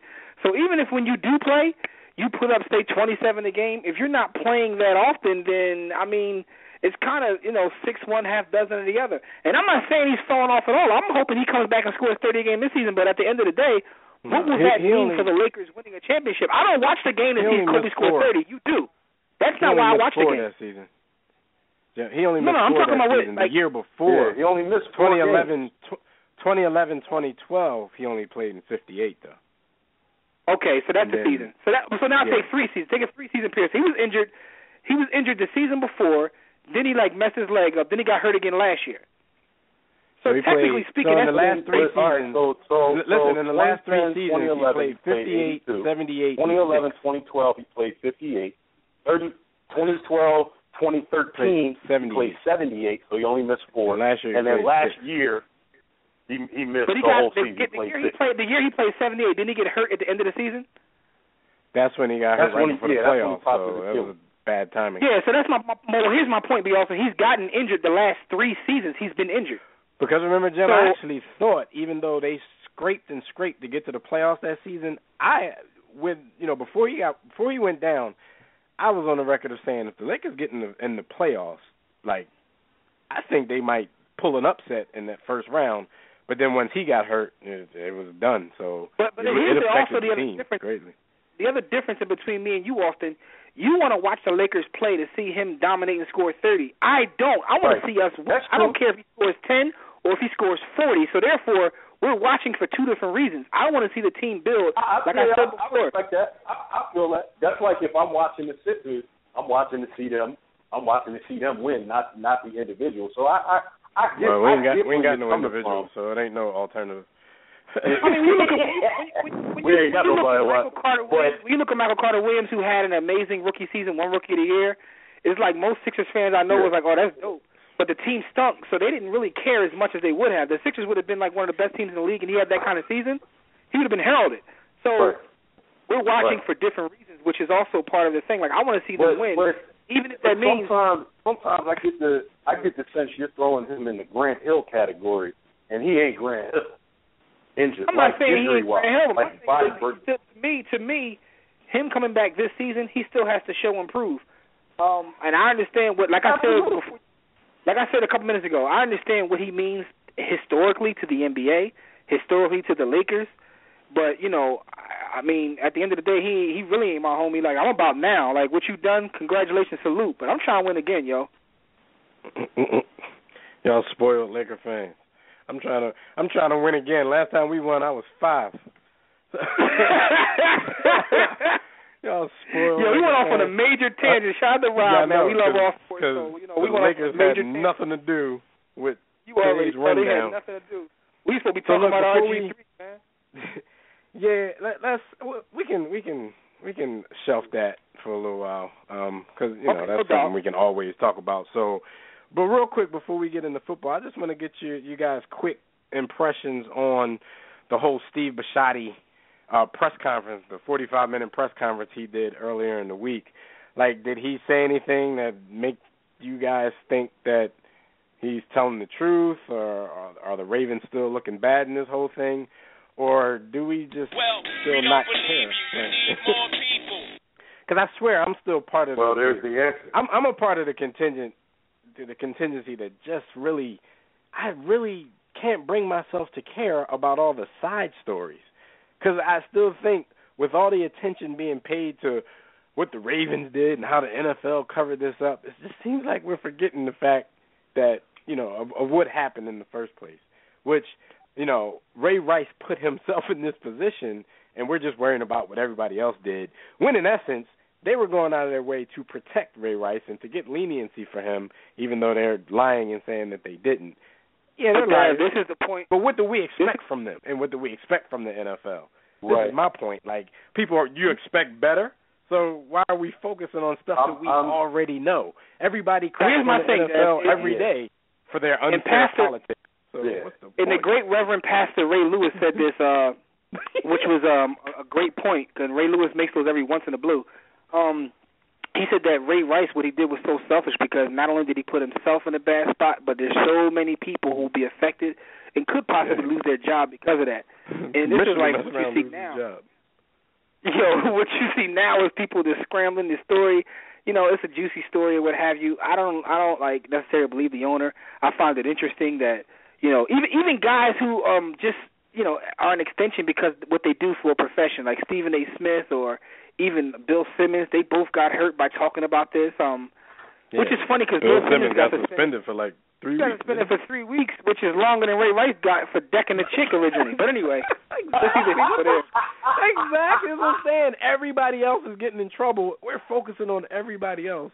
Yeah, and the thing about it is like this whole situation is ugly. Like I'm getting tired of it. It has brought domestic violence to the forefront, and now we heard a story today about an NBA player, not a popular player, who got caught up in domestic violence. So it brought it to the forefront. We've had a lot of conversations. I got to see a different side of certain people when talking about this. Believe it or not, I'm like, yo, you really feel that way? You know what I mean? So, and the thing about it is dialogue on a lot of these serious issues is always needed. For one, because I get to clean out some of my Facebook friends list by erasing some of you people who like beating on women. But at the end of the day, man, it's like, I agree with you. This is going to – what do you expect of the NFL? What do you expect of the team? The team wants to protect its brand. They want to protect its money. They are in business to make money. Right. I always get amazed when people look at companies for doing the wrong thing and get shocked. Like, corporations are, I'm always going to lie to make sure War Room Sports is straight. So y'all can know that now. I'm always going to lie to make sure we're straight. Listen, to make sure our income flow is not affected. If the FBI even looks in your direction, I know you'll do your best to protect the firm. I mean, it's like the firm, man. It's like, the firm comes out for everything. You gotta get that soundbite on the board. We definitely do. As I often say to our audience, man, definitely do not go last when these good brothers are talking, because they will hit even with the heat. Yeah, even with the hit, but I'm gonna wear it out before. Listen, man. When it comes to corporations versus stars, here's what it boils down to, Dev, because your points are basically my points about how and Jimmy, to an extent, you as well. How can you be mad at corporate America, who doesn't care about morality and belief systems and all of that? Their belief system is their bottom line, which is being profitable. So the only morals and values they care about is whatever influences sales. That's it. That's all. That's like the bottom line of big business. So now we've got two things happening. We've got the large contingent of people who want to discount what Ray Rice did because he's a black athlete. They can relate a little bit, or you can even take black out of it. He's an athlete who you can relate to a little bit. You root for him. So it kind of diminishes that, and we love to point at the NFL and make them the bad guy because it's easy to point and yell and holler at the NFL knowing that you really don't have to risk anything because you're still going to turn the TV set on, you're still going to buy those jerseys, you're still going to buy the tickets. You're not going to do what is necessary to really make the NFL feel it. So it's okay to jump up and down and hoop and holler about the NFL because at the end of the day, when the sensation is gone, you're still going to watch the game. It's a little bit more uncomfortable to take a stand on Ray Rice, the human being, because then it peels back other layers that I don't think people really want to deal with, by and large. That's what it is. And shout out to our brother TJ, who's here with us in spirit, who said the good Reverend Doctor, my Uncle Ray Lewis, the back of his head looked like exposed baboon's bottom. Those weren't his exact words, but Ray Lewis, you gotta come on home, brother. Nobody gave your us hair a off, shot. man, Nobody. But you still got to play the game, Sal. We knew that. Yeah. No, but so, with the whole Bisciotti thing, like, I wasn't even really interested in watching the whole press conference. I'm like, why are you sitting here this long? Because now it's just going to come to, we're going to throw Ray under, we tried to save him at first. And not just because we're good guys. We tried to save him because, we don't have a lot of superstars here. So he was like the face of our franchise. So, we probably begged for leniency. Now we're going to throw him under the bus because he threw us under the bus. And it's going to be a bus throwing contest. And that's all it's going to be from here on out.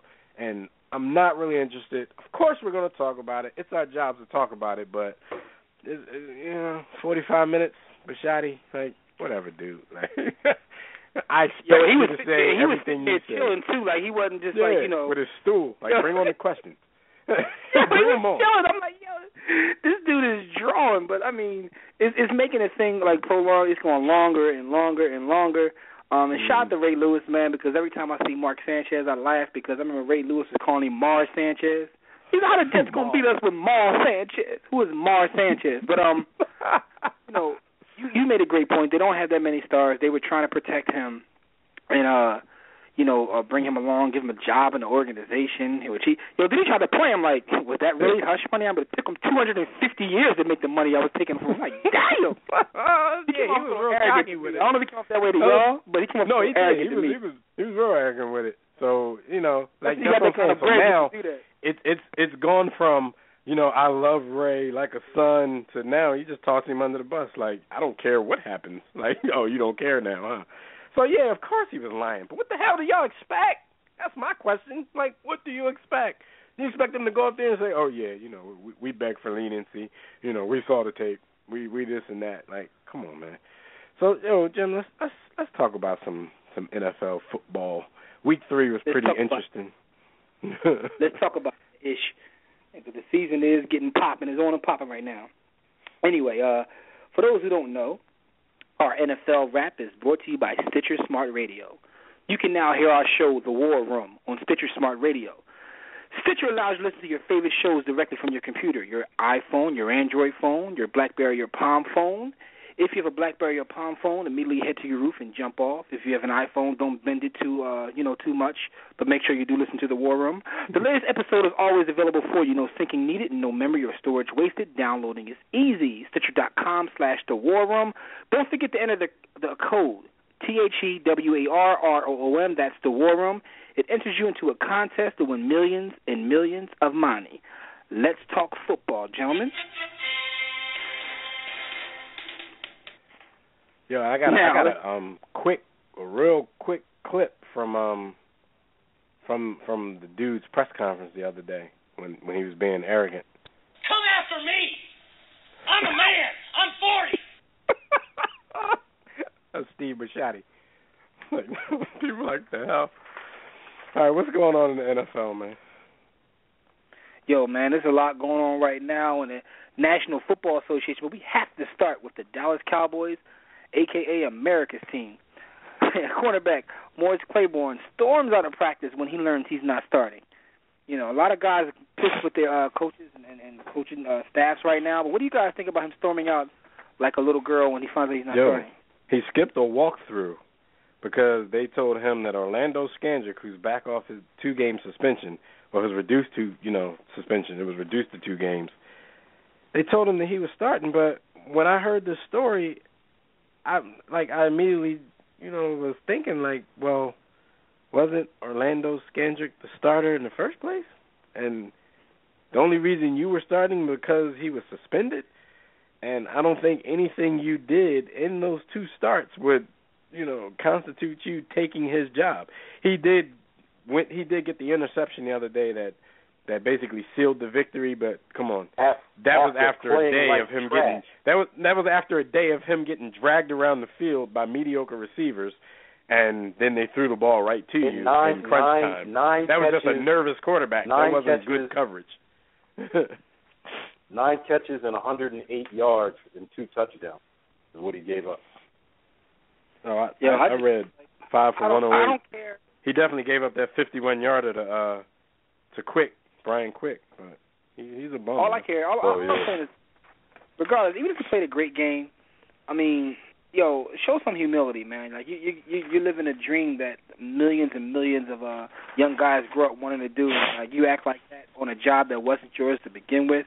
FOH, man. And the thing is, playing that position, you can always play yourself into more time into a starting job. So, did y'all hear though? Like a few hours before that, Jerry Jones was on the radio, on his radio show, slamming ball. Jerry Jones, this is a quote, what he said on the radio a few hours before this happened, because they asked him about him. He was like, well, is he what we hoped for at this point when we drafted him with the 6th overall pick, giving up, the 2nd round pick to go up to the 6th pick to get him? No. He said, but he basically saying, he's a bust. We gave up too much for him. He's a bust. And then 2 hours later, this happened. Yeah. But my thing is that you can play yourself more time, but now this is going to hang over your head when you try to move forward in your career. So you're making it more difficult for yourself. I always tell people, man, you got to think about the long term. Stop playing checkers in life and play chess, yo. Well, as you guys know, he came back the next day and apologized to everybody. So he's good. Yeah,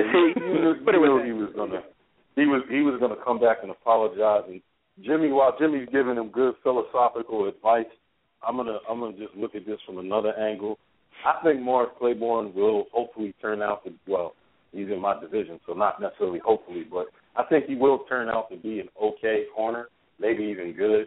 But this is a classic example of what's wrong with the Cowboys in terms of internally their organization. Entitled athletes was there, selecting players, it was all good with the talent that they were drafting.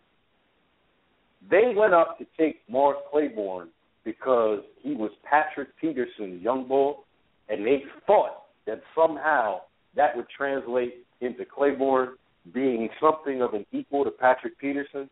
They got the tape all wrong, man.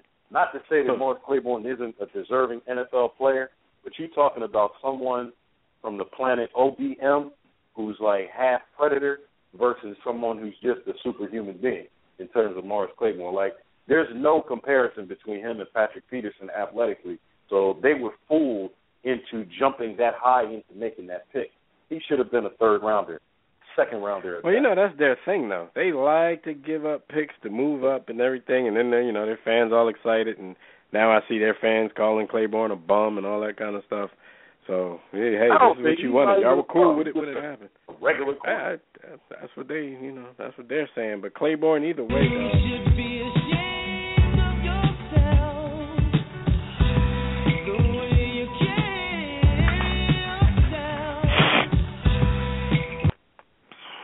Yo, real quick before we move on, we do have another call around. We got the homie calling in. We got another sensitive cornerback story too. But the homie Tobias calling in, and Tobias, I think that you are a Tampa Bay Buccaneers fan. Is that correct? I was the one that sent y'all the picture with a bag over my head. Because you guys had a week last week that was I don't know how to put that. You guys got trashed. They got consumer. Hold on. Oh, never mind. Remember, I was the one that told you guys that we would suck this year because Josh McCown was a bum. Don't believe the hype. I agree. You guys do stuff, but the way y'all got to be 50-something points on y'all, like records being broken. Don't believe that Lovie Smith hype either. I told people. All I got to say is that if you call your homie Frank up and ask those Bears fans, I know Frank probably want to keep Cutler, but remember all those Bears fans that said they wanted to keep McCown or dump Cutler? I wonder they want to do over. Can we have Cutler, please? But I don't. Listen, man. It's also you got to tell him. You got to admit, McCown, that system with Mark Trestman. I mean, he looked like a different quarterback. So systems make a difference. Yeah, and I'll say this though before I get on my thoughts on the whole Bisciotti thing. My boy Blake Sims of Alabama, he surprised me how he threw the ball deep. That was the only questions I had was him throwing the ball downfield. And he showed it. And Alabama could have put up 60 on Florida. They ain't fumbled the ball 3 or 4 times. Yeah. So, Ole Miss, I like to call them Old Piss, in 2 weeks, the biggest game y'all history going down there, we coming. Just letting y'all know that. But for this whole Ravens thing. Yeah, we call them. First, before I get on that, Clemson. If it's 4th and 1, and you know Florida State's coming, you don't run out the shotgun like a girl. Be a man, get on the center, and get that yard. Yeah, and like the Ravens thing or Ray Rice, see what happens is, I want black people to look at certain things on this, and black women also. Those groups don't care about y'all. Patrick Goodell will hire these women. Why are you hiring all these white women and white folks to oversee what's going on with black people? Just like I agree with Stephen A. going on with Mr. Wooten, forgot his first name. We don't need white folks to legislate how we talk to each other. We don't need white folks to legislate over how we handle stuff in our homes. That's that stuff where I think people got to understand. Also, Ray Rice was honest from the beginning, said I hit my wife, I messed up.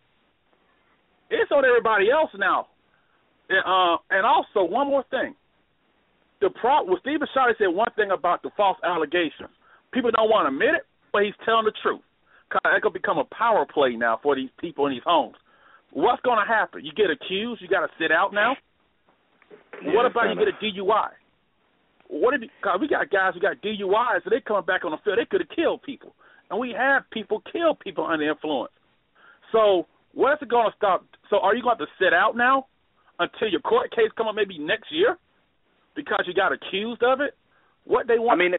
What is going to be the result of that? That's a great point. Like what precedent is being set? But this is also to the greater point of Ray Rice affected so many people with that one small decision. It's like Nino Brown said, it's bigger than Nino Brown. Like if I'm going down, I'm taking a lot of people with me. Like Ray Rice is taking a lot of people down. Think about the reaction from other leagues. If something happens in baseball or basketball, now they have to respond a certain way. Yeah. It is. Down, the issue is Ray Rice admitted he messed up. It's the people over him that want to levy that soft sentence. Because let's be honest here. If I could get 2 games instead of 6, of course I'm going to take the 2 games and they throw it at me. That's money. But so the people above him are the ones that could have put this whole fire by just giving him 4 or 6 games, however it's going to be. Because I say that, but they got other stuff. Yeah, I get what you're saying. He came clean right away. Like he admitted to everything. I hit her. I did this, and they kind of bungled it and made this thing drag on to the point where it's still going on. You know what I mean? But again, with that being said, though, Tobias, because they tried to cover it. If he didn't hit her, we ain't talking about none of this. That's what I'm saying. And I say this talking to other stuff. See, people don't understand what exactly so many layers of domestic violence it is. When they say a woman hitting you, grab her wrist, guess what? If you got bruises on her wrist from grabbing her, restraining her, and the police come by, you're going to jail, black man. And let's just call it like we see it on this. The issue is that they got to set a precedent on this and say if you're accused, you can still play because false accusations mean that you're not playing anymore. I'm not saying these folks. I'm not. You know what I'm saying? Because sometimes people can just say they hit you just to get over. We've seen this stuff happen to guys. So if you did get accused, put it like this: do? If you get accused, you can still play like on a probationary period. But if there's video, then ain't nothing we can do for you. You're screwed. I know what it came down to. Right. We tried to cover it up because we need you, you need us. But video came out, so now we got to throw you under the bus, Ray. So Yeah, he did it for the vine, and that's all that all went bad. Yeah, and that's all that is because. And I'll say this. I'll say thanks for taking my call. You guys take it easy, man, because I'm going to the Arizona State game tonight, and I'm going to troll them wearing Alabama gear, of course. SEC, baby. Salute, homie. Take it easy. Roll. That's Tobias, everybody. Shout out to Tobias for the support. Yeah, but let's move on and talk some more football, man. This Ray Rice thing, man. I just hope that when Week 16 gets here, hope we still ain't talking about this. Let's talk about these sensitive cornerbacks. They all need hugs, man. Kerry Williams from you guys' team says that Chip Kelly is working the Eagles too hard in practice. What are you guys' thoughts as Philadelphia Eagles fans? We talking about practice, not a game. Not a game. We talking about practice. Practice, man. I mean, how silly is that? Yo, I'm just gonna boil it down to this. Even if, you're girly man enough to have a complaint about this whole thing, because I don't know. Maybe it's grueling. Maybe you could have a point. I don't know. But this is something like, why do you have to tell the media this? Like, why couldn't you have gone to the staff? Not only did he tell the media, he threw teammates under the bus saying, I'm not the only one who feels this way, but I'm the only one that's man enough to say something. But I don't think it's being man enough to say anything because you didn't man up and go say it to the people it needed to be said to. So I don't necessarily think it's quote-unquote manning up to run to the media and complain that we're getting off to slow starts because we have tired legs, which makes no sense to me because everybody's legs wake up in the second half when the other team's legs are tired. So if your legs are tired, then why are they tired in the beginning of the game but not in the end of the game? This whole thing is just confusing to me. And of course, he talked to Chip. He apologized to the team the next day as well. His Twitter was hacked. But listen though, the thing is, his interview was hacked. His interview was hacked. The thing is this, man. This is part of the Drake culture that is permeating everything and is permeating sports. We see Kerry Williams working out before the games with his Beats by Dre on, listening to his music. It's pre-game sound. Listen, man, it's very Drake-like to do what you did. You could have stepped up to that man, said something to that man to his face. Earlier in the show we talked about cultures on teams, right? So my thing is, if you got beef with that man about how he's handling things, step up to the plate and say something to him. Don't do it through the media. That was my biggest complaint. Their record hasn't been as good as it's been with this dude. So Chip could have, the thing is, he could be correct, but it's the way you handle it. I mean, he's played for a Super Bowl champion team, so he's been in situations where, a coach treats the team a certain way. But, say something to that man. And Dev and I have watched this guy play the game of football, and there's a lot of problems with this, and you would have to be an observant Eagles fan or just an observant person to have paid attention to the way that Kerry Williams approaches life and then approaches the game of football.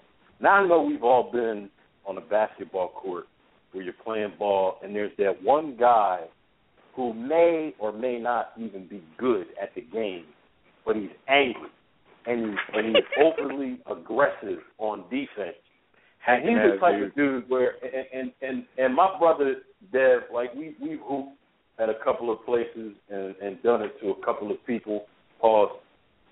He's the type of guy that you score a lot of points on and you get extra disrespectful with in terms of how you score those points. And as the disrespect and the scoring mounts, he hacks you more and more because he's overly aggressive and he's not good enough to really keep up. So he's going to just physically try and impose his will, not understanding that, dude, you're not good. Kerry Williams is that guy in the NFL. It's not that he's untalented or he's a complete bum, but he's always ready to run his mouth in a receiver's face, get physical after the play, push, after he gets burnt for 15 yards, punch, start after every play. Every game, in every game, he's going to have two incidents. Now, they may get flagged, they may not get flagged. But if you watch closely, every game, this man is an angry human being. It's not my fault that your parents named you after a woman. It's not my fault that they named you Karen. That's not our problem, man. Calm down. He's a tough guy. He's a tough guy. What they got to do with him talking about Chip Kelly working too hard, though? He just killed him for because you can't Drake out, and I'm glad you brought that back up. You can't be feminine and soft and yet be that tough on the football field. You can't. It doesn't go together. It's oil and water. He contradicted himself. He contradicted his life. It's contradictory, Jimmy. Listen, man, my man Drake got on the record. My man Drake got on the record and straight saying, "You're gonna mess around and make me catch a body like that." He's saying talking about catching a body. So that's the microcosm of what we see, man. That right there is Kerry Williams in a lyric. So that's what he's doing. He's singing buying catching into a that body. culture. He's buying into that culture and being that paradox. Okay, I got you. There you go. All right, man. Let's talk about some cornerback. football. Cornerbacks are becoming just as big divas as the guys they guard because exactly. It's always going to be Kerry.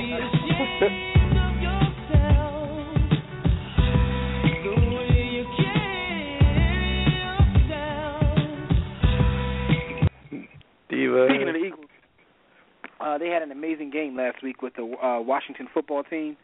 There was a brawl in that game. Yes, it was. Nick Foles got beat up. Kirk Cousins played, well. Deshaun burned people. It was a whole lot of storylines within that game. Oh no, Deshaun burned Kerry Williams. Deshaun diva. Well, Kerry Williams was angry after that, throwing his helmet because he had no safety helmet. It definitely was.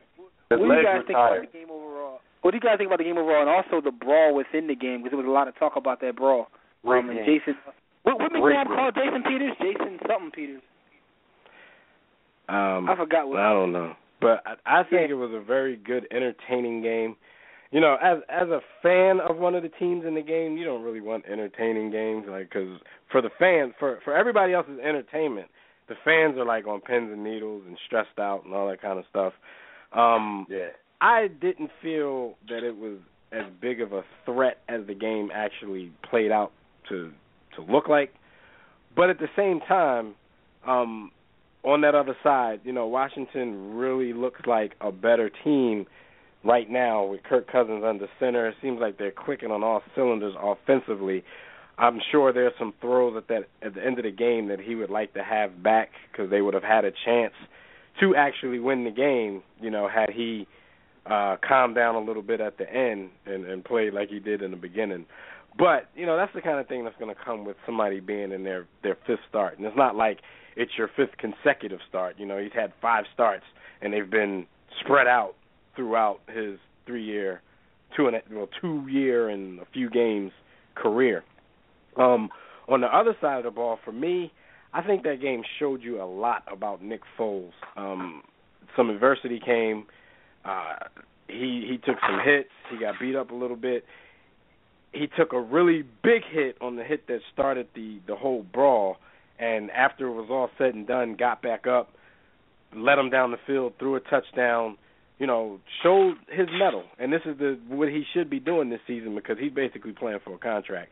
And he's still playing to win the hearts of a lot of Eagles fans who, for some odd reason, still call him for Mike Vick.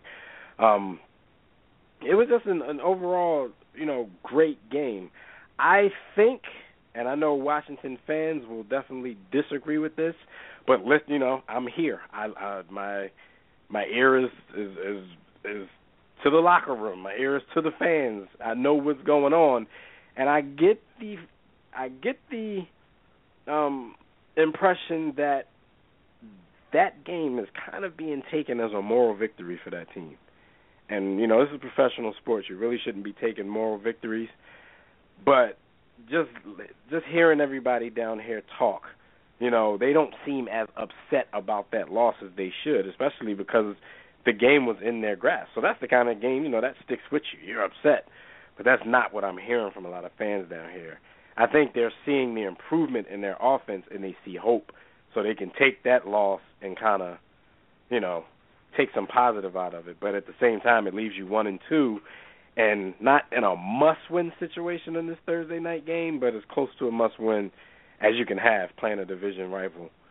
But that's just proof that they didn't think that much of this whole season. They were faking when they thought they did not. You know, we're talking. Yeah, they did not. That's just, This was a rebuilding. Therefore, when they see improvement, you know what I'm saying, it's sort of like, you know, a Raiders fan, and shout out to Skyview Kevin, your team stinks. But if you see a little bit of improvement, that's what you grab onto, because you know, you know, y'all really can't compete. And Jimmy, that even goes for the folks who are still riding and carrying the flag for Robert Griffin. They say that, but you can see how the narrative has changed with their fans ever since, you know, he went down and Kirk Cousins has been playing so well. Because they scored 6 points against the Texans, and everybody's who's still defending Robert. Oh, this is a development seed. They're trying to make him a pocket quarterback, so this is his development year. That was the narrative 2 weeks ago. Kirk comes in, and they put up 40-something points and then 34 points. Now all of a sudden, you know, we're talking playoffs here. We're talking we might be, at the very least, the second-best team in this division. And that wasn't the narrative 2 weeks ago. So even if you're still carrying the flag for Robert, the change in your attitude, the change in the narrative shows that you don't have the confidence in him that you're expressing verbally. Because now that somebody else is coming in doing the job, you know, you have hope all of a sudden. When 2 weeks ago it was a developmental season. I took a couple of things away from that game. The first and foremost for me as an Eagles fan, before I even get to the Skins, which we don't call them the Skins, is a Washington professional football team. I apologize, gentlemen, for disrespecting you. I disrespected you, Dev, and you, Jimmy. I apologize. No, you disrespected Native Americans. Yeah, I apologize to them too, Chief Running Bull. The Philadelphia Eagles are a hugely talented team, but we are not a good team. We are JV talented, defense. but we are not good because we make too many mistakes on offense, and we're just not talented outside of the down linemen. Our down linemen, I think, are good. Not great, not very good, but I think we're good. We're good enough that if some of the other units of the defense were good, I would feel comfortable with the four linemen we put on the field. Or the two pass rush linebackers and the three down linemen, I'd feel good about that. Our middle with Michael linebackers, Kendrick off the field, God it's corny because we got no sacks. Michael Kendricks was a big injury, man. God bless DeMeco Ryan. He is Jeremiah Trotter 2.0. He's better in coverage than Trotter, but not much. Not much. I mean, you can't ask DeMeco Ryans to run with most NFL tight ends of today, and you damn sure can't ask him to line up over a slot receiver, whereas Michael Kendricks, you can. So we have some weaknesses at linebacker. They've been asking Connor Barwin to take on some pass coverage responsibilities, which really isn't his strength, but he's done an admirable job in doing so. Trent Cole is still balling, but again, he's not a coverage guy.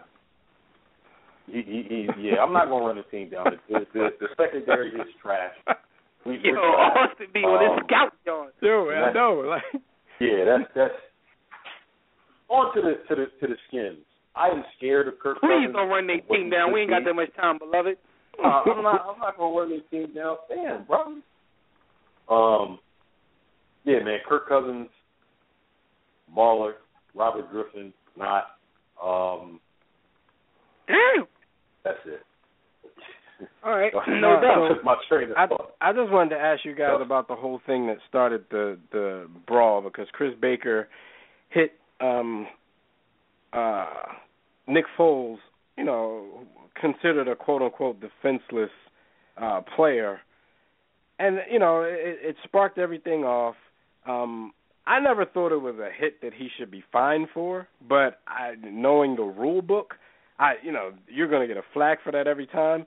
But Troy Vincent, who oversees, the competition stuff now, and he makes a determination on who gets fined for on-field stuff, he said that the hit was legal, and Chris Baker is not going to be fined for it. Now, some people may still, including him, may be fined for their part in the actual fight, but the hit he claims was legal. Now, I think, because I've heard two different things from him. I read what he said in the Washington Post, and then I heard firsthand from a reporter who was on a conference call with him the night where he was going around making his rounds explaining it to people. And the language that he's using is very ambiguous because he's saying that the hit was legal, but then on the other hand, he's saying, well, it can still be flagged for unsportsmanlike, but he didn't hit him in the head or neck, so I'm not going to fine him for that. But you're using the term the hit was legal. If the hit is legal, quote unquote, then people shouldn't be flagged for it.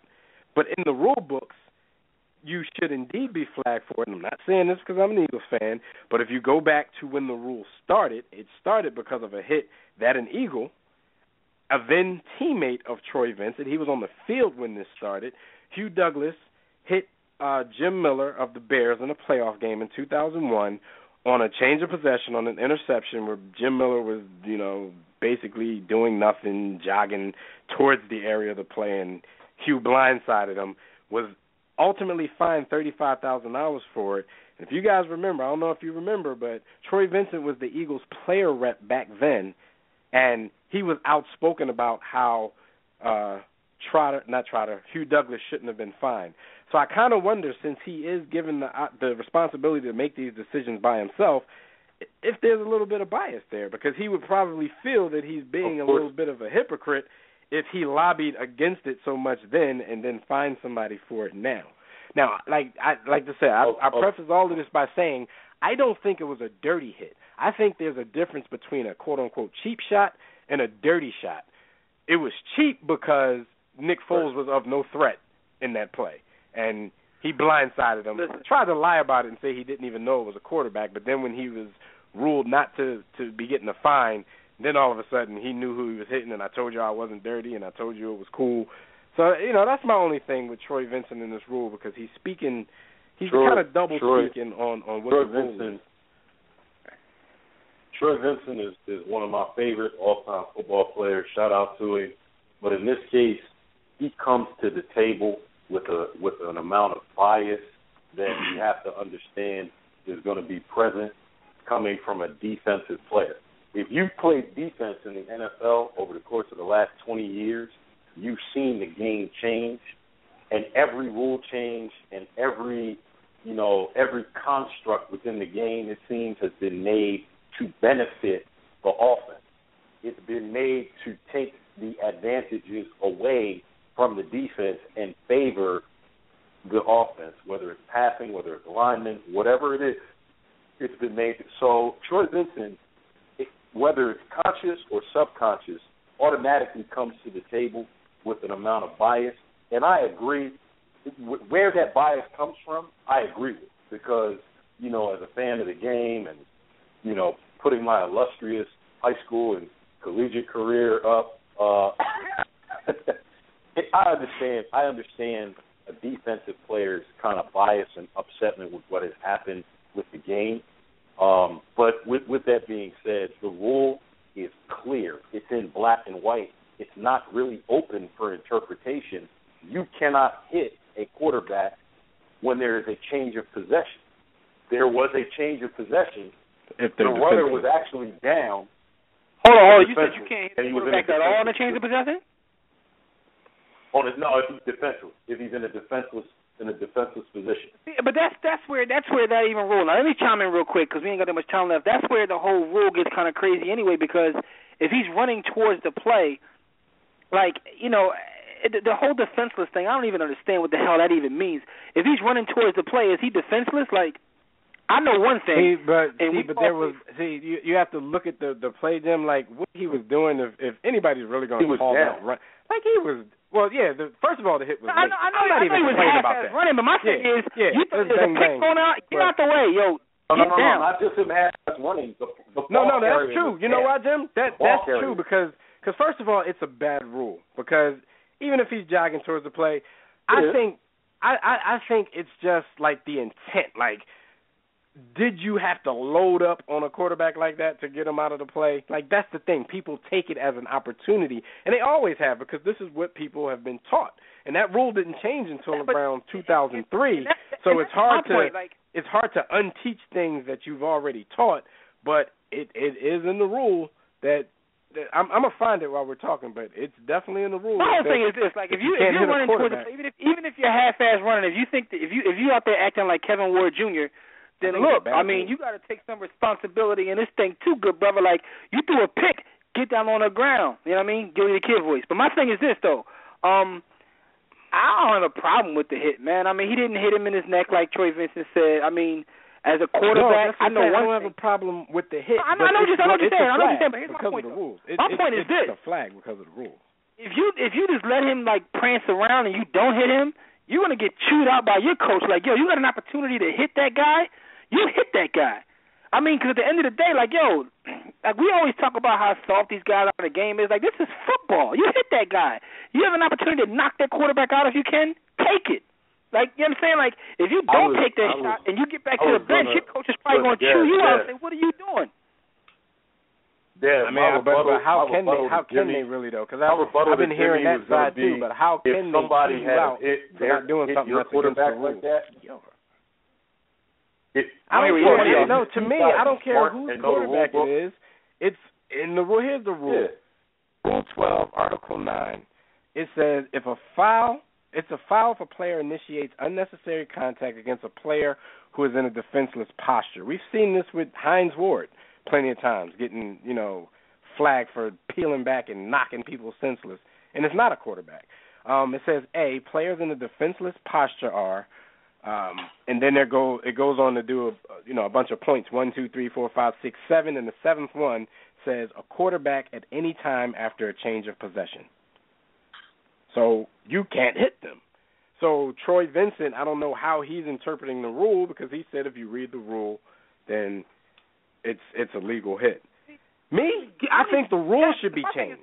I don't think I'm not mad at Chris Baker. I think the rules should be changed. But while the rules are in place, then you have to know them as a player. And but here's my question to you guys. So let's say he threw the pick and he's running over there to tackle the guy. I can't knock him away now, like, because he's a quarterback and he's changed the possession. I have to let him tackle my guy running back an interception. I don't really think that's what it's saying. I mean, it's talking about it says initiates unnecessary contact. If you're actually throwing a block, then that's necessary. But certain things, like, come on, Nick Foles is not a threat to tackle this guy. That's what the rule. So that's where the rule. It's I mean, I don't think it's great. I think if the dude is about to make a tackle, or if he has him on a line, if he's actually running hard and going to make a tackle, it's necessary to block him. Whether you have to blow his soul out of his body like he did, I don't know. But I don't think it's right. I think the word necessary. I think no, but Nick Foles died for like 5 minutes because he didn't even know a fight was going on. He was dead. They were reviving him while they were rumbling on the sideline. But no, that's why I think it says, unnecessary contact. So if he's going over there and he's running hard towards the play, it is necessary to block him to spring your leg. I understand your point. Yeah. I understand, like, to the letter of the law what it means. But to me, that whole thing is stupid. Like, because now the words like unnecessary and words like unnecessary and words like, what's the other word? Like, if he's defenseless, like, to define defenseless and necessary, like, that gets so subjective to me. Like, he's running hard but then backs off. Like, I'm not trying to tackle the guy. Why the rule came, Jim? And this is another thing. Like I said, I don't blame Chris Baker for this part. The rule came because if we could find footage from the way they talked back before 2001 when this happened, you were actually taught to specifically look for the quarterback. And this was an opportunity to take a hit on him. We play ball coming up. That's what you were supposed to do. Yeah. So that's why Chris Baker, why his first instinct... You're going to get chewed up. Pause. Yeah, that's why his first instinct was to say, I didn't know it was a quarterback. I was just throwing a block, which we all know was a lie. Because now that he's been exonerated, he's all over the place gloating and stuff like, see, I took him out like I was supposed to. Like, whoa. I thought you didn't know that it was a quarterback and you were just hitting the body. Like, stop. Come on, dude. My thing is we're now talking about an interpretation of the rules, which is fine because I think that I think it's in black and white and it's clear. It was unnecessary. It wasn't a dirty hit. It was cheap. So here's my. No, that was much. It was late. It was also late. It was also late, but you can't blame him for that. Hey, be off. If that was Romo, it would have been necessary. Cut it off. It was late. No, if it was late. It was fast mode. It was definitely late. But Austin, even if it was late though, you can't call that because it was so fast. You know what I'm saying? We only know that it was late because everybody's posting. We only know that it was late because everybody's posting still photos of it, and we can see that. But nobody knew it was late when it happened. Great.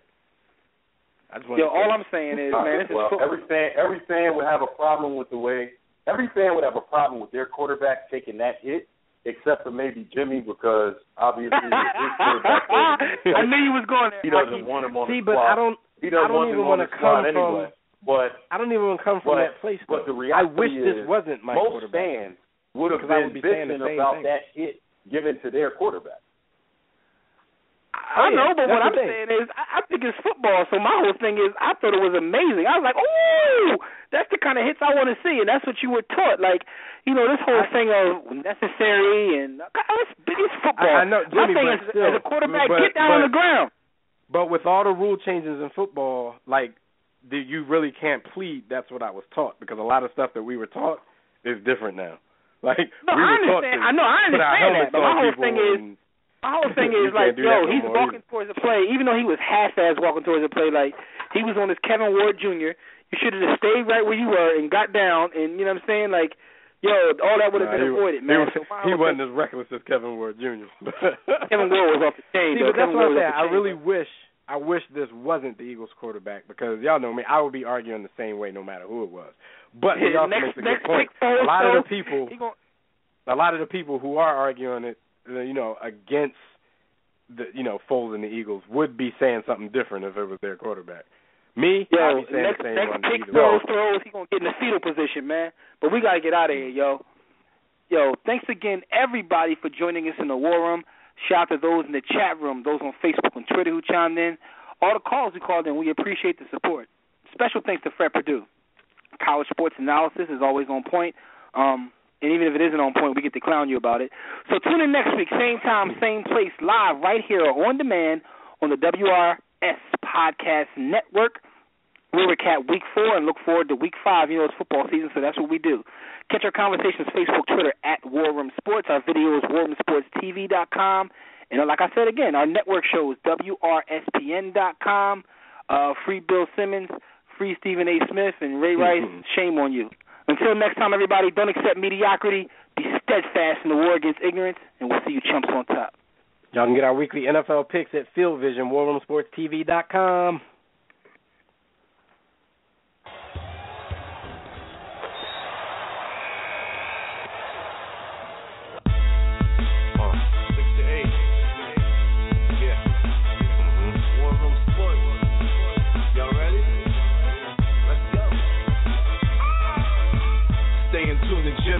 Know the blueprint.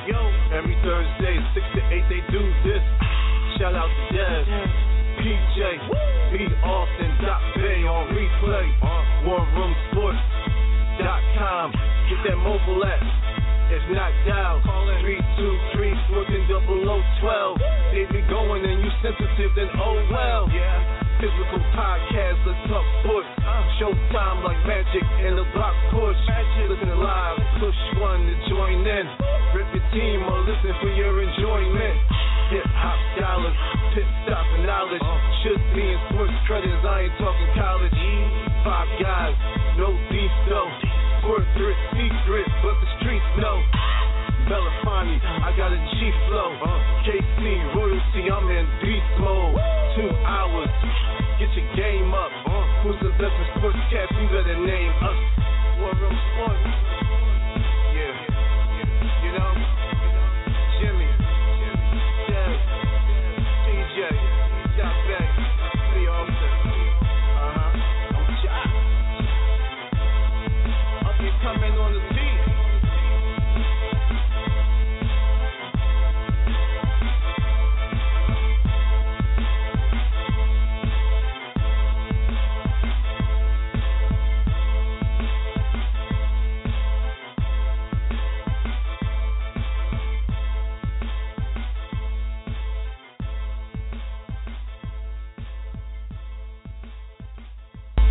War Room Sports, www.warroomsports.com. What? Ain't no more to it.